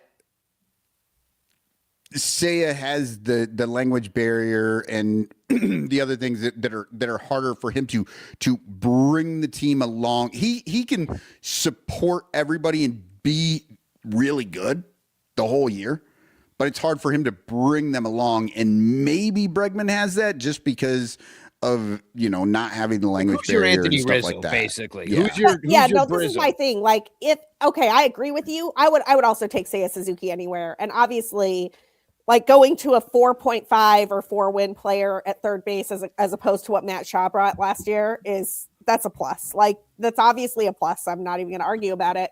And you can replace what Seiya did with Moises Ballesteros, and Seiya can move to right field and be 2/3 of what Kyle Tucker did. And like mathematically, it all looks really good on paper. But the problem in my mind is the 2024 Cubs were a good team, like an 83 win team, good team. The thing they were missing was a big bat. Yeah. They were missing the Aaron Judge in the lineup. They were missing the Kyle Tucker in the lineup. The Jose Ramirez, I'm sorry, think about this from fantasy baseball perspective, because I'm in draft season right now. Think about it from the World Series. Think about it from the World Series. Those two teams had big bats. The Cubs do not have, and they didn't have for that whole period where we were like, what's going on here? Is 78 win team? What's going on? A big bat, like a first or second round bat. Like, who is your Aaron Judge? Who is your Jose Ramirez? Who is the guy that is getting pitched around, that is the reason that Seiya Suzuki gets a meatball down the middle that he parks in the left field bleachers, right? Like, right now, I'm not sure Alex Bregman is a big enough bat to be the guy that sets up Seiya Suzuki to do damage. Because what the Cubs need is they need so many guys that PCA gets a mistake. Yeah, right. No, I just, that's my one concern. I agree with you. And, Vincent Spike in the chat, I appreciate what you're saying. Vincent says, we need a fucking star, Cotton. We're the fucking only telling you. We deserve a goddamn star player. And Vincent, I agree with you 100%. I am not in any way they're not going to get one. How they're doing this. I'm just saying I can see how this could work. I'm trying to be positive here, but I'm with you. It's going to have to, because there's no room on the team anymore. Every position is taken. Every single thing is filled. This is the team. There's no star coming. I just want to be really clear, because I actually very much like the Bregman signing. I think that Bregman is, by all accounts, like a baseball rat who really he's super deep in the game. He cares about the team. He cares about the players. I actually love that Bregman did his CubsCon situation by he showed up. He went to a Blackhawks game. He went to a Bulls game. His kid hugged Clark. He went to Cubs convention. He froze his ass off at a Bears game in the playoffs. That is yes, man. You understand the assignment. I am here for you. You are good. Didn't they tell us his father was a Cubs fan or some shit? Yes, and he had his dad pictures of little Alex Bregman in a Cubs hat. This is you know how much we love a fucking dad. No notes. My concern my concern is only, and Alex Bregman is 5 times better than Matt Shaw, and the lineup is good, and I'm excited. My concern is only that I was literally pulling for this interview thing that I did earlier today, the stats from 2022 through 2025, best hitters sorted by WRC+. Because I wanted to see where Seiya Suzuki lands on that list, and it's impressive. Seiya Suzuki has a 127 WRC+ during that time period. He's right by Marcell Ozuna and Paul Goldschmidt and Francisco Lindor and a bunch of guys. You're yeah, he's the 32nd best hitter in the league during that time. And the 35th best hitter is Alex Bregman at a WRC+ of 126. And that is the bat we just tried to replace Kyle Tucker with. Yeah, no, I'm a little under. Yeah, it's a little underwhelming. And Zach Klepper is saying here, would we be surprised if Seiya has a better year than Tucker offensively? And he might, because Tucker was hurt, and I think that was maybe why the Cubs didn't go for him. Yeah, but how much do you think Seiya Suzuki was better last year because all he had to do was hit? Could have been, and he's going to be playing right this year, but he was no slouch out there. He had a couple of brain farts out there a few years ago, and he's just ball hitting him in the face and stuff. But yeah, whatever. He's got PCA now, and I think that we know that Ian Happ has an issue with PCA getting too close to him every goddamn play, because PCA can just cover all of Ian Happ's ground. Ian's like, I've got a gold glove to win here, Pete. Yeah, so maybe PCA is like, you know what? Ian needs to stay in the well and let PCA roam. Just go hang out with Bleacher Jeff and have a beer. But maybe that's what we do with the right side of the outfield. We're like, hey, look, just stay away from play the line. Yeah, stay away from Hap. The guy's too amped up on caffeine. Leave him alone. You just run around and play with Seiya over there. Ease up. Let Seiya have a little shorter distance to cover. I don't want to derail us, but I heard that the Locked On Cubs guys today were talking about a possible Hap extension. I was like, I'll bring that up on the show and watch everybody explode. Hold on. I do have thoughts on that, but I'm not going there for a second, because I just have to say, in like 2015 or 2016, about the first time I saw one of those shirts that said, a third of or 2/3 of the earth are water and the rest is covered by Javier Baez or whatever it is. I had this moment. I was watching a Cubs game, and there was a play where the ball should have been the left fielders, but Kyle Schwarber was out there. And then if the ball wasn't going to be the left fielders, it was going to be the third baseman, but that was Chris Bryant. And Javier Baez just comes streaking in like a bat out of hell. He's Javi. He makes the play, right? And I drew a map, and I will find it. I don't know where it exists on my computer, but at the time I drew like an MS Paint map. And it was like the zones for everybody defensively for the Cubs. And it was very much like Kyle Schwarber, stay up here in the corner and don't move. Chris Bryant has this like little fiefdom at third base. Like Anthony Rizzo's got some room to roam. Jason Hayward can do whatever he wants. But like this whole area is like Javi Baez. It's like Javi Baez is going to get everything from the mound to the alley to the fence, right? And PCA is that guy. And he kind of could be, because he's better at this than all of them. And he definitely does cover ground that like Hap could cover or Seiya could cover. And it's like, fuck it. PCA's fine. See, PCA can cover all that ground. Another guy that needs to recognize that is Nico Horner. Yes. Because Nico Horner can also cover a ton of ground. But if we start to divide up right field between Nico Horner and PCA, stay right here. Yeah, Seiya's got 10 feet. He can just DH out there. He doesn't have to play right. Exactly. I'm not getting this. I'm the DH. That's a good idea. Yeah, and on the topic of Javi, God, I miss him. And I remember I always wanted this to catch on, and it never did.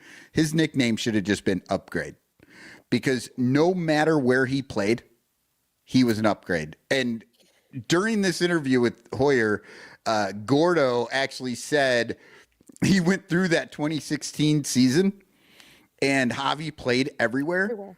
And he's like, every infield position, Javi had the best play of the season at that position.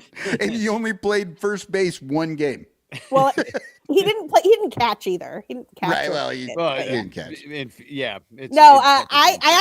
I really wanted Joe Madden in one of his crazier moments to have a game where Javier Baez played every position, because it really just felt like that could happen. Like you could have Javi pitch, you could have Javi catch for one inning.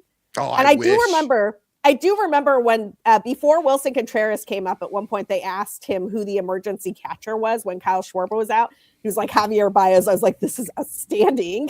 I was like, let's go. There was some word, I remember this because I had just gotten Pedro Strope's autograph at CubsCon, but wasn't Pedro Strope a catcher for a while? Dude, I don't know, but I would pay money to see Pedro Strope catch. I think he might have caught in the minors before he became a pitcher. The other thing I see in your notes here is that you don't give any credit to Jed because Shota was already hanging out in Skokie at the Old Orchard Mall, just loving on Chicago. And Jed was like, "Oh, I guess we'll let him sign here." Yeah. So we don't even can't give him credit.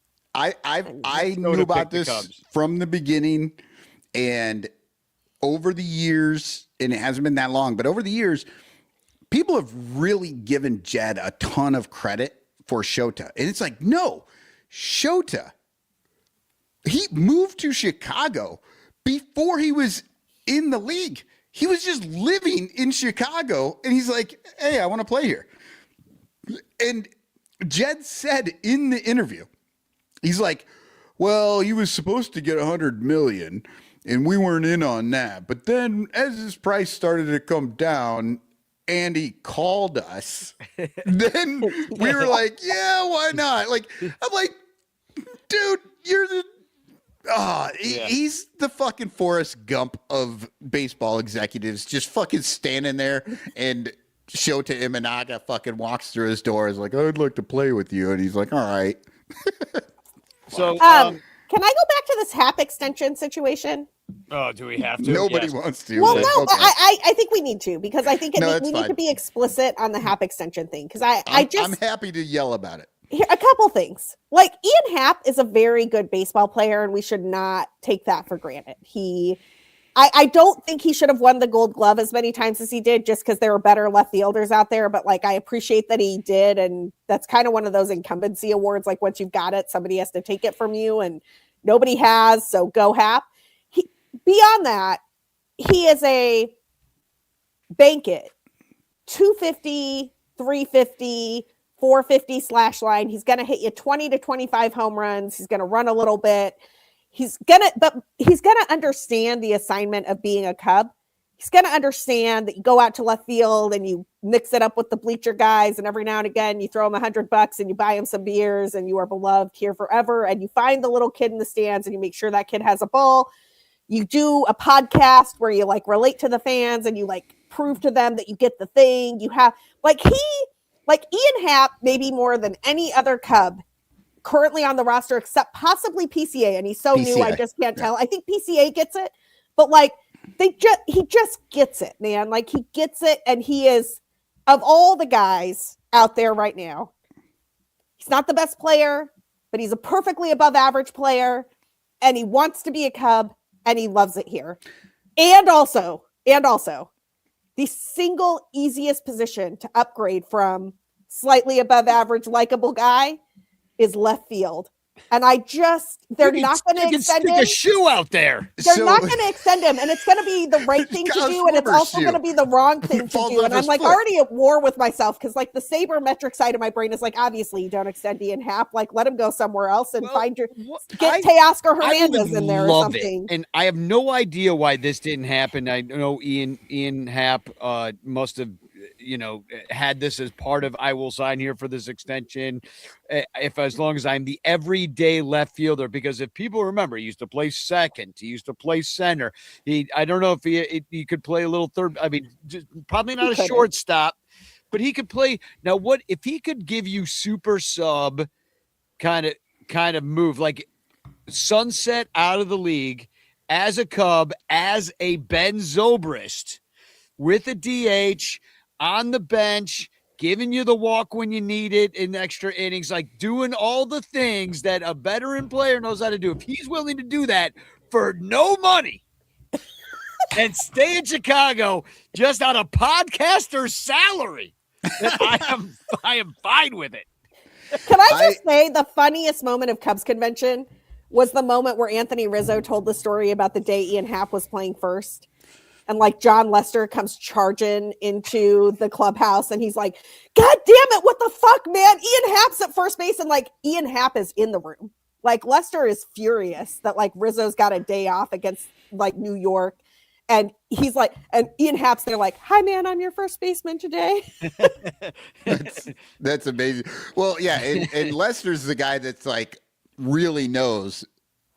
Like, honestly, anybody who made the decision to give Anthony Rizzo a day off when John Lester was on the mound, that person should be fired. Yeah, because that's some stupid shit. Because John Lester needed Rizzo. Oh yeah, just in case he had to throw the whole glove over there, or he had to bounce a ball in to bounce him. Pass. Yeah, it was during the Compound podcast. You have to go look it up.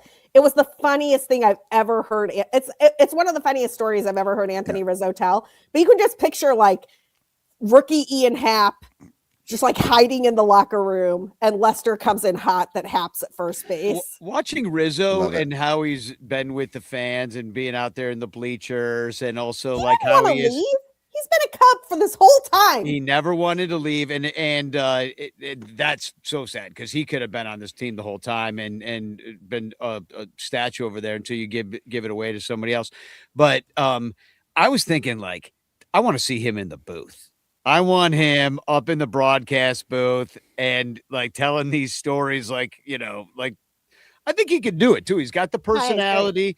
It's going to take some work learning the tricks of the color man trade, but he's got the personality. He just signed a deal with NBC. He's going to be getting that sort of training going. Yeah. So I want him in the Cubs booth, I guess is what I'm saying. Well, and hopefully we will. We have get Jim him Deshaies, someday. so like you just calm down. Jim Deshaies isn't going anywhere. Yeah. Well, I know we got to get more dad jokes, I guess. Okay, so finishing up on the whole Happ thing, I just want people to understand. I don't hate Ian Happ in any way. Neither do I. I like Ian Happ is a good ball player. Nothing Ian Happ has done has ever made me angry or upset. The way that management has treated left field, which Ian Happ happens to play. Like, if it could be anybody over there, but the fact that they have just been hands off left field, it's the fucking spot you put anybody with a bat, with a big bat. You know, whatever. Well, and speaking of that, I did have to go look up a couple of things, right? So Hoyer got into the whole 2021 thing and getting rid of guys, right? And his fucking dumbass was like, he literally said, we could have kept this going for a couple more years, but we wouldn't be where we are today. And I'm like, where the fuck are we today? We haven't won the goddamn division in 5 fucking years. Like, we wouldn't be in the wild card second spot today if we hadn't done Blue Friday. We would not be 8 games behind the Brewers playing the wild card. Honestly, where does Jed Hoyer think we are? The only players they would be missing some guys. Like, I'll be clear. Like, they wouldn't have PCA. Yeah, he's the only one I care. He's literally the only fucking acquisition.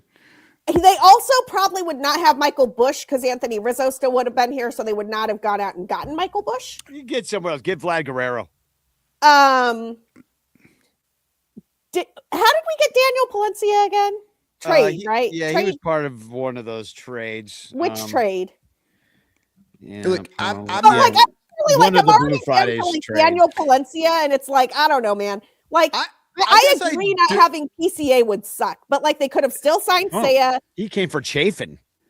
Oh yeah, well yeah, so we wouldn't have had Pete Palencia because that's a great deal. That might be the best return. That might be Jed's best trade. No shit.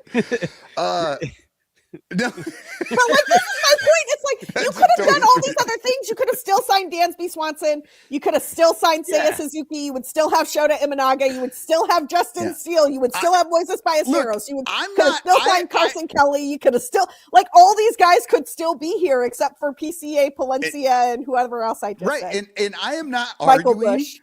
the fact that no, we could not be exactly where we are right now if we did those things back then. Because, I'm just saying, is where we're at right now that much better than having a shot in 21, in 22, possibly 23, right? I mean, instead of fucking punting on 21, when, by the way, we had the exact same record as the Atlanta Braves. We're in first well, place. no, I'm like literally like that's where I was just going to go. Like I'm thinking about draft picks, and I think the only draft pick they might have lost out on is Cade Horton, and I'm not sure they would have because if you remember, they bumped Cade Horton super high into like the top 7 when nobody else had him there off the World Series, College World Series. Shit breaks differently for sure. Shit would have broken differently, but I think that you could just spend money and get good players and spend money, and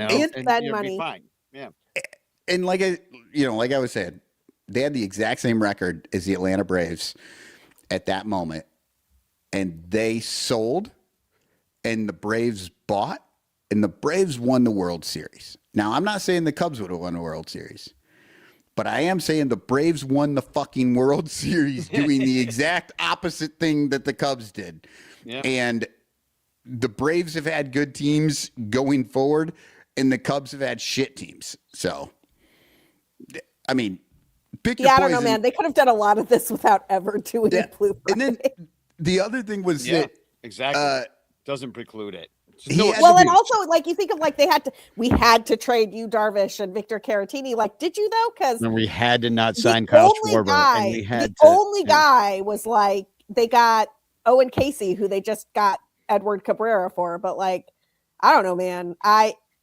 Now you're too many deviations away from the original thing. Like even with the Michael Bush, we wouldn't have gotten Michael Bush because this guy he was 17 when that trade happened. Exactly. He couldn't even drink. He didn't even have hair on his freaking chin. Yeah, no. The best return that they got was PCA for Javi. Yeah, mm-hmm. And even then, can you imagine a team with Javi and PCA? You wouldn't even need other fielders. I mean, just the vibes alone with PCA and Javi on the same team would make my day.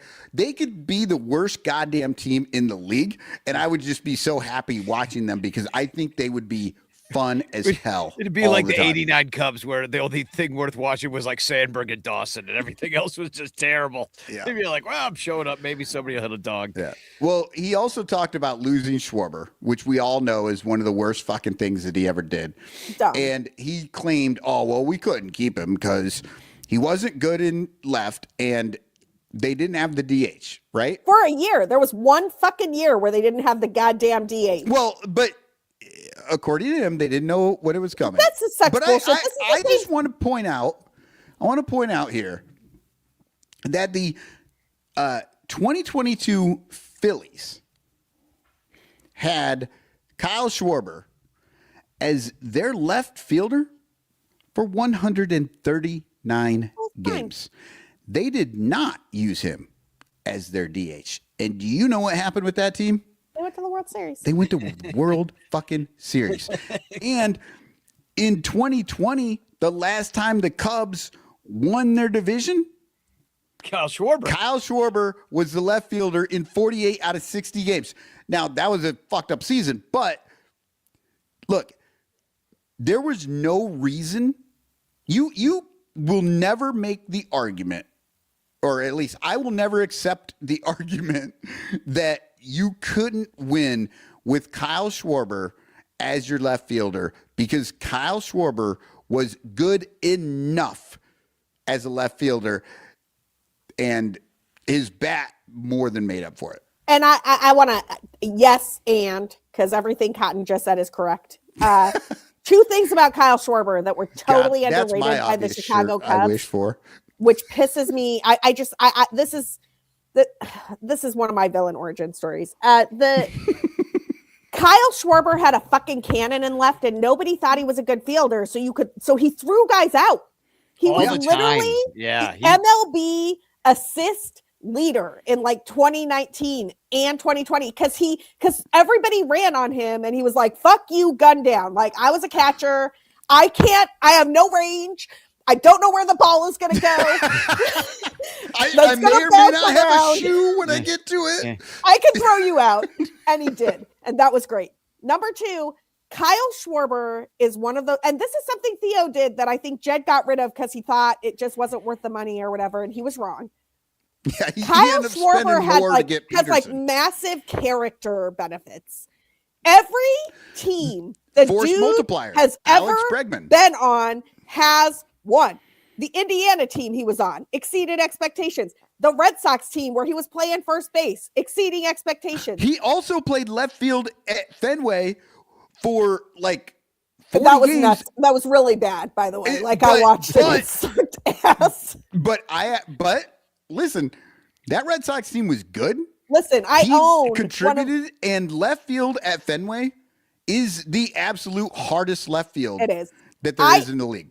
I own a Red Sox Kyle Schwarber jersey. I am going to be the only person in history who's going to have a Red Sox jersey collection of Dustin Pedroia, Kyle Schwarber, and Wilson Contreras. And it's glorious, y'all. But Kyle Schwarber in Boston, they called him Kyle from Waltham. I don't think you understand. That he had within 2 months a folk following in Boston that persists to this day. You go to Boston and you mention the name Kyle Schwarber. Oh, yeah, Kyle from Waltham, man. I can't believe we let him go. Schwarber. Got to bring Schwarber back. People love him in Boston. He was there for 47 seconds. I'm like, it's like our Nick the Stick. How do you let him go for nothing? People love him here. Love him everywhere. So, think about these cities: Chicago, Boston, Philadelphia. Yeah. You put a Chicago guy, a Boston guy, a Philadelphia guy in a room for an hour, they're just going to fucking probably murder each other. Unless Kyle Schwarber. You're like, Kyle Schwarber's your favorite player. Those fuckers are going to sit there and drink beer and talk Kyle Sing Schwarber. the old songs from the old country. Exactly. Nah, dude, I agree with you. The Kyle Schwarber mistake it's so big and so egregious that I'll never get over it. And we were robbed. We were all robbed of watching Kyle Schwarber blossom. He hit a ball over the scoreboard. Mm-hmm. It should have been enough for the extension. What are we doing? Schwarboard. It's the Schwarboard. Yeah. He is still, I believe, has the most homers in postseason history, in a single postseason for the Cubs in history, mainly because the Cubs never went to the postseason, but also because he is a fucking dude. He's the guy that on a Wednesday in July may not do anything for you.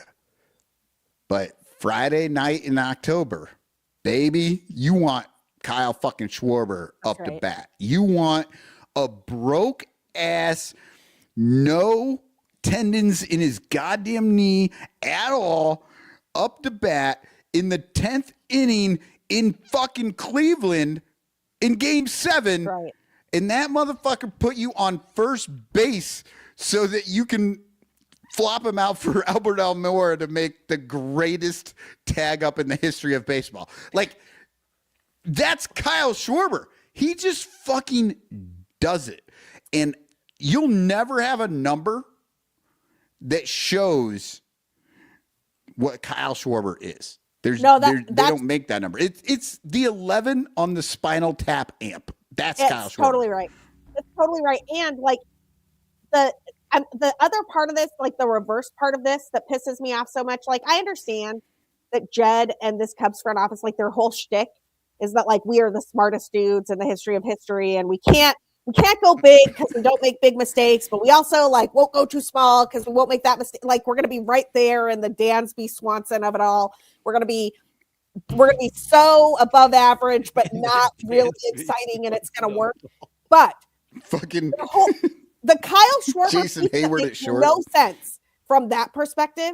You don't judge any player on 60 goddamn games ever. That is sabermetrics 101 is small sample sizes are a mistake. And a 60 game season to make the decision to non-tender a first round draft pick who was that guy for you in the World Series and has always won anywhere and has been that dude at every stop in his career, to non-tender him on a 60 game sample is fucking malpractice, man. That is math nerds everywhere are cringing. Yeah. So the math nerds hate you and the field guys hate you.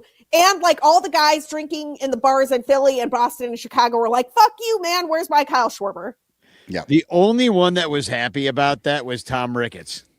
And then he was sad. And then he was sad probably because he ended up paying Jack Peterson an extra $1 The same fucking amount of money, man. Yeah. Fucking idiots. Well, we did run out of time to do the bitch clock because I think that was my bitch clock. Yeah, that was me on the We've bitch been clock. bitching this whole time. We don't need to spin any wheel, but hold on.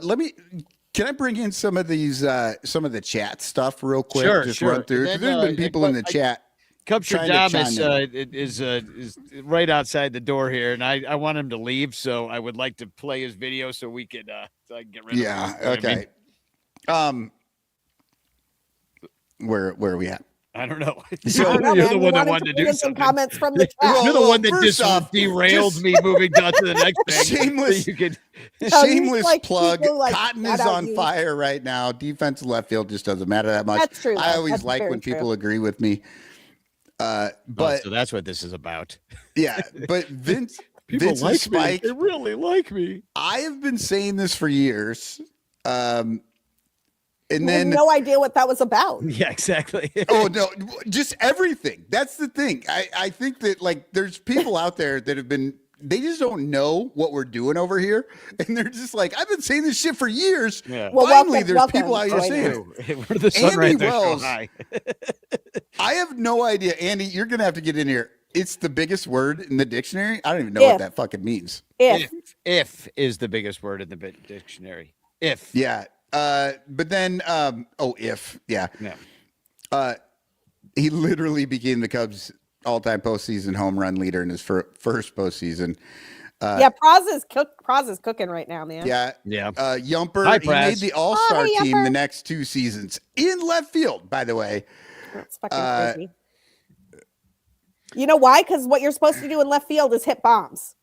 Kyle Schwarber and hits that's bombs. what he was the perfect dude that you throw out there and just hope that he doesn't totally embarrass himself and hit bombs. Yeah. So like someday I'll write this and it'll be like a long form piece and I have no idea who is gonna ever publish it, but I do think there's an interesting thing here. The Phillies, as run by Dave Dombrowski, are like the polar opposite of the Cubs as run by Jed Hoyer.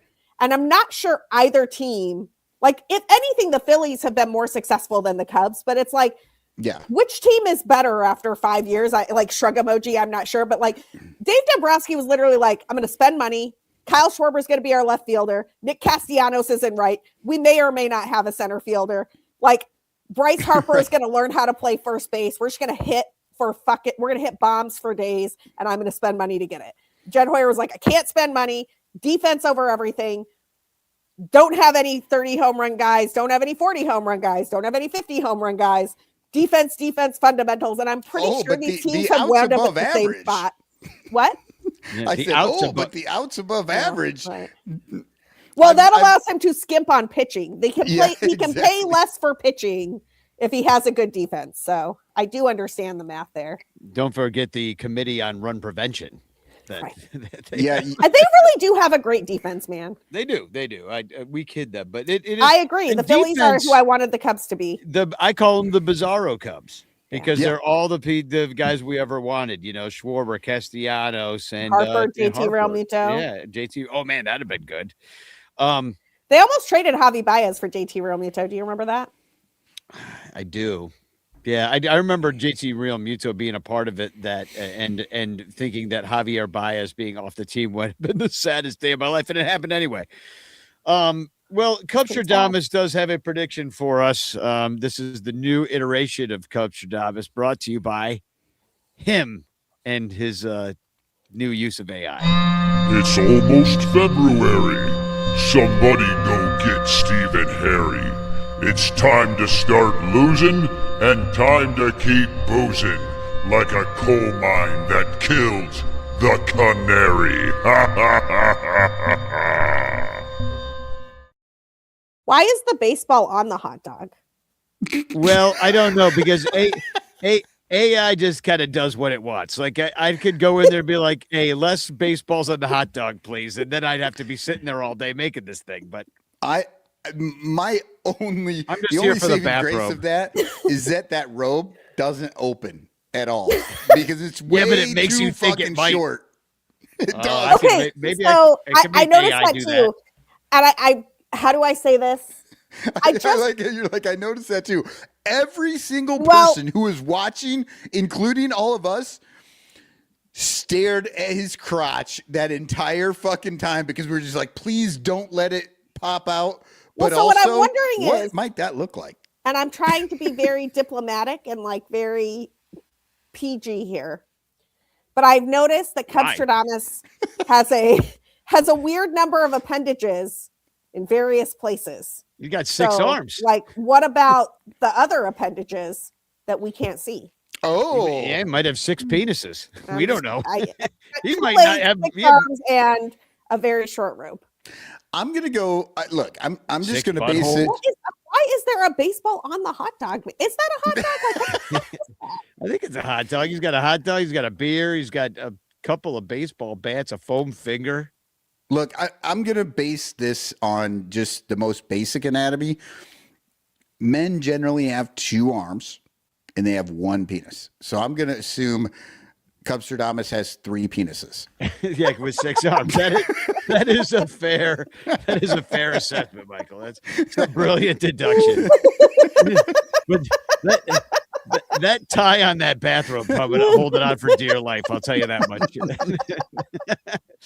But I do like it. I mean, hey, Michael, that's the funniest shit you've ever said.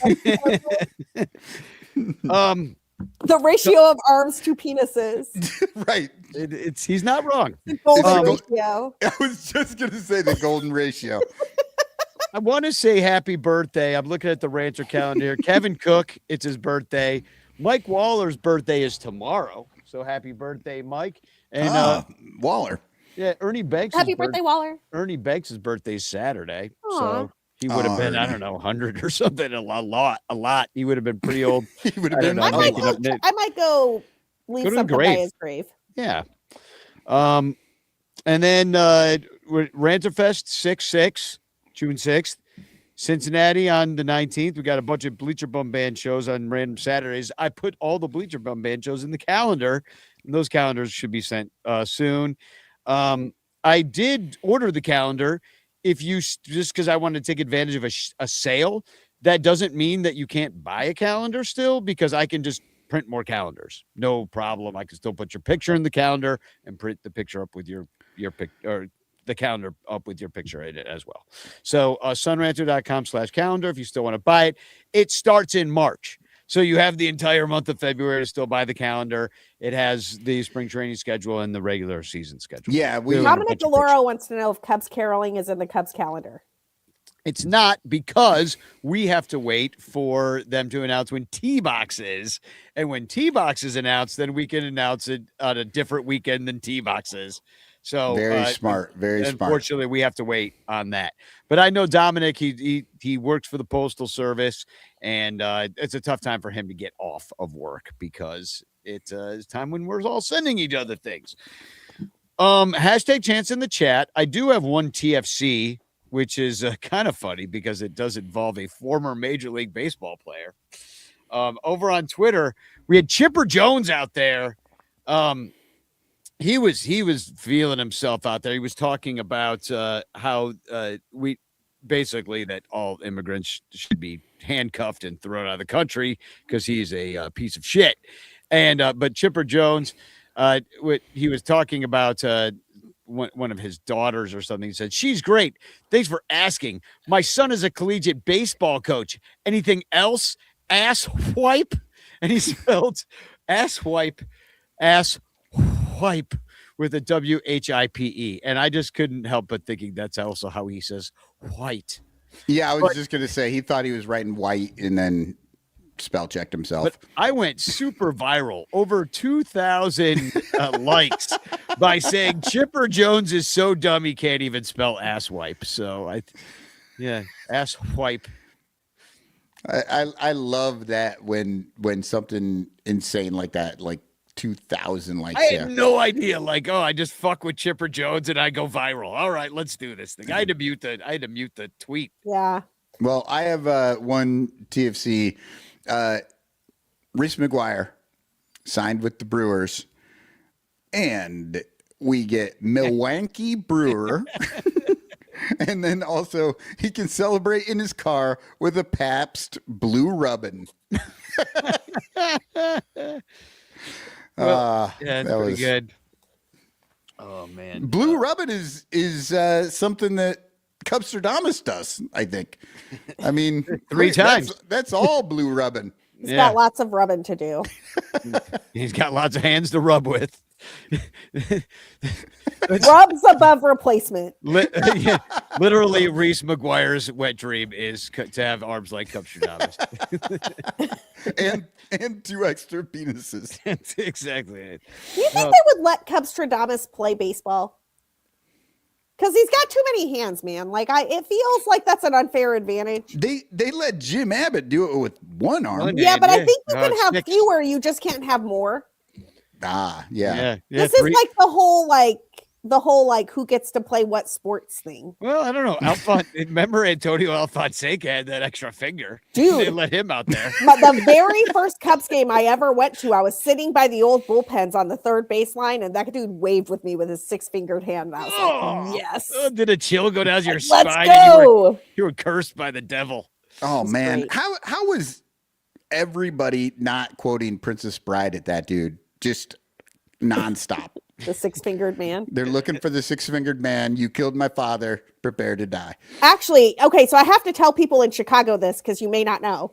The Music Box Theater on February 11th and February 14th is playing The Princess Bride. And friend of the show, Ken Schultz, and I are headed out there for sure. But like the movie or a play? Or like no, they're playing the movie at the Music Box Theater. Okay.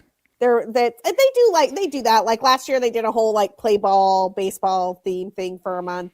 They just do that but like if you want to go see The Princess Bride in theaters, you can on February 11th or the 14th.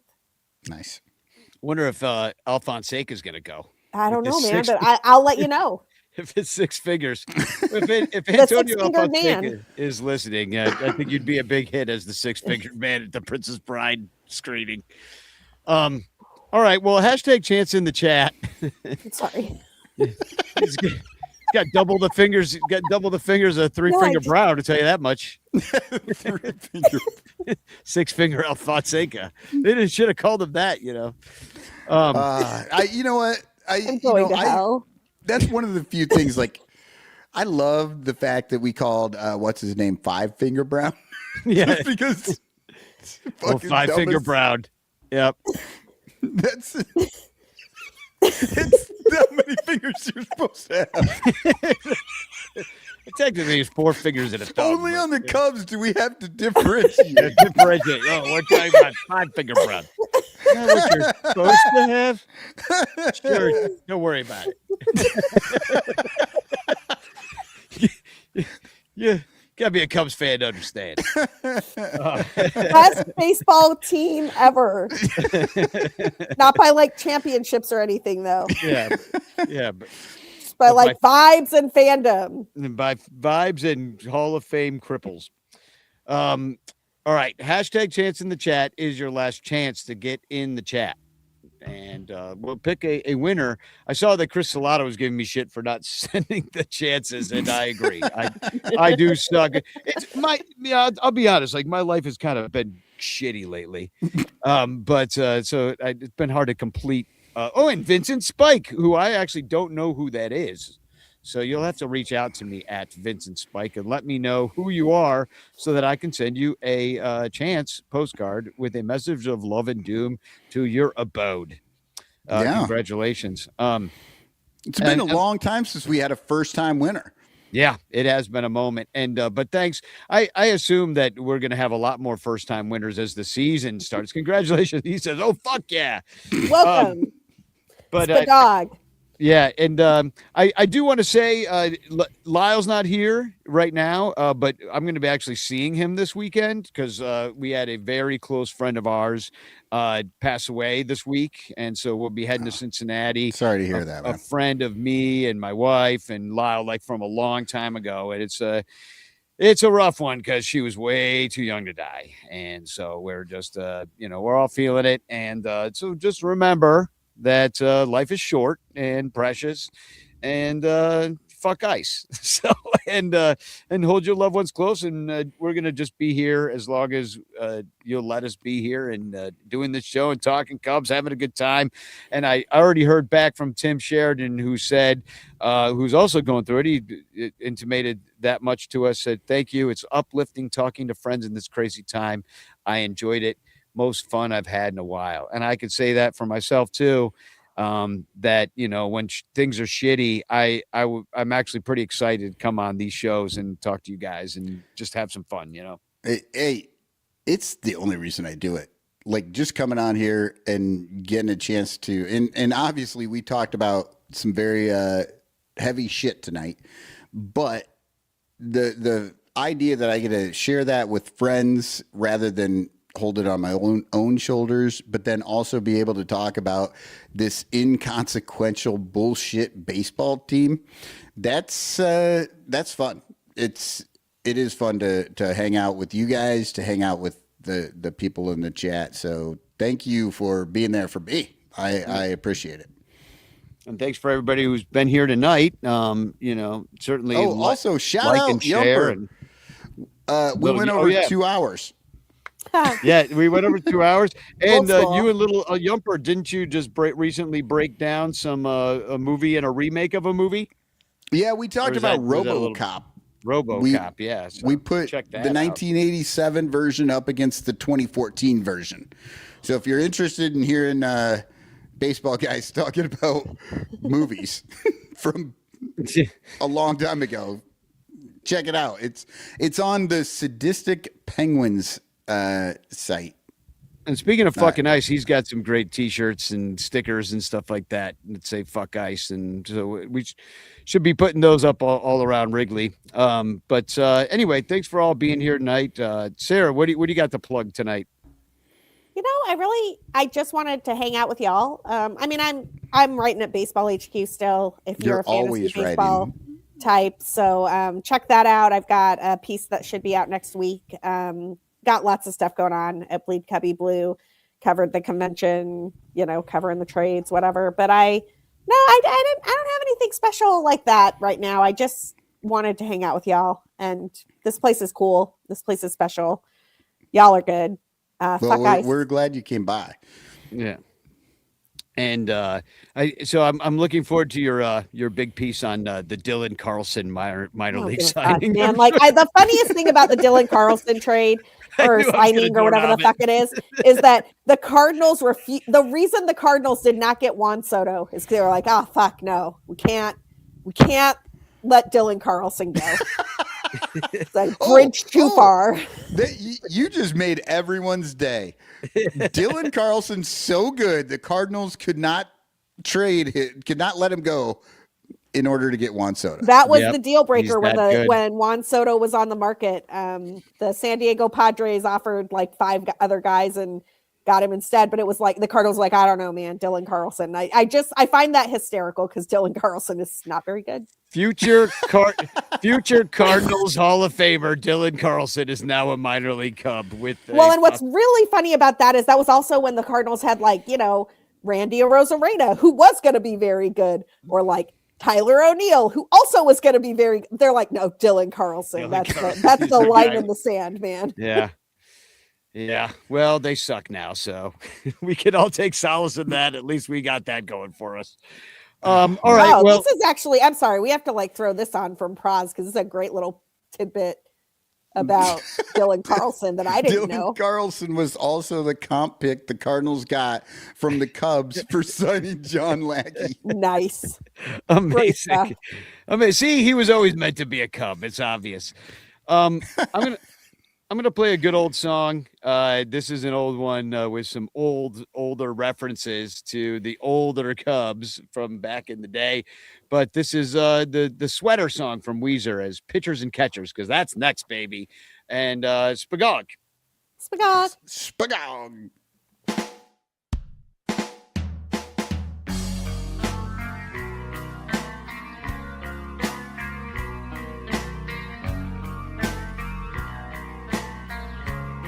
Hey Danny, how was your winter, man? It sucked. How about them Cubs? What an offseason!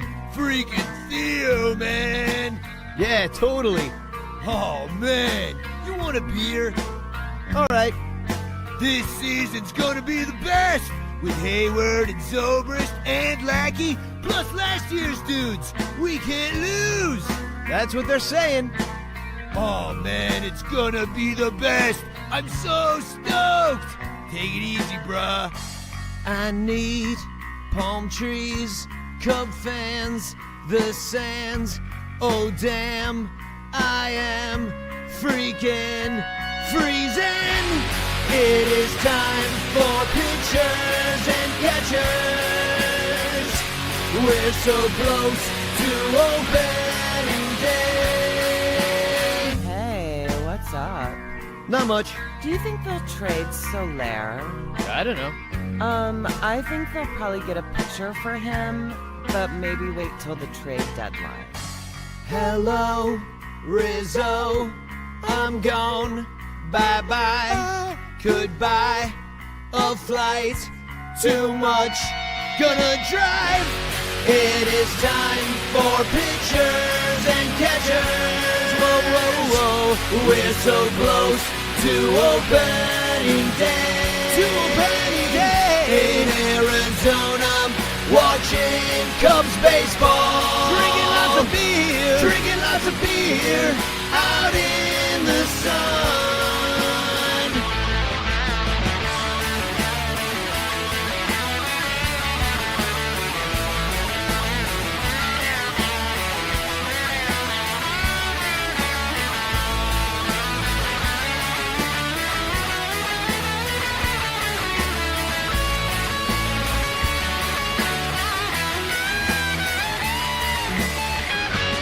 It is time for pitchers and catchers. Whoa, whoa, whoa. We're so close to opening day.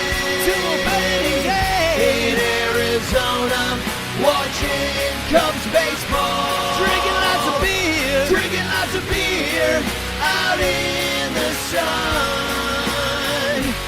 It is time for pitchers and catchers. Whoa, whoa, whoa. We're so close to opening day. In Arizona, watching Cubs baseball. Drinking lots of beer, out in the sun.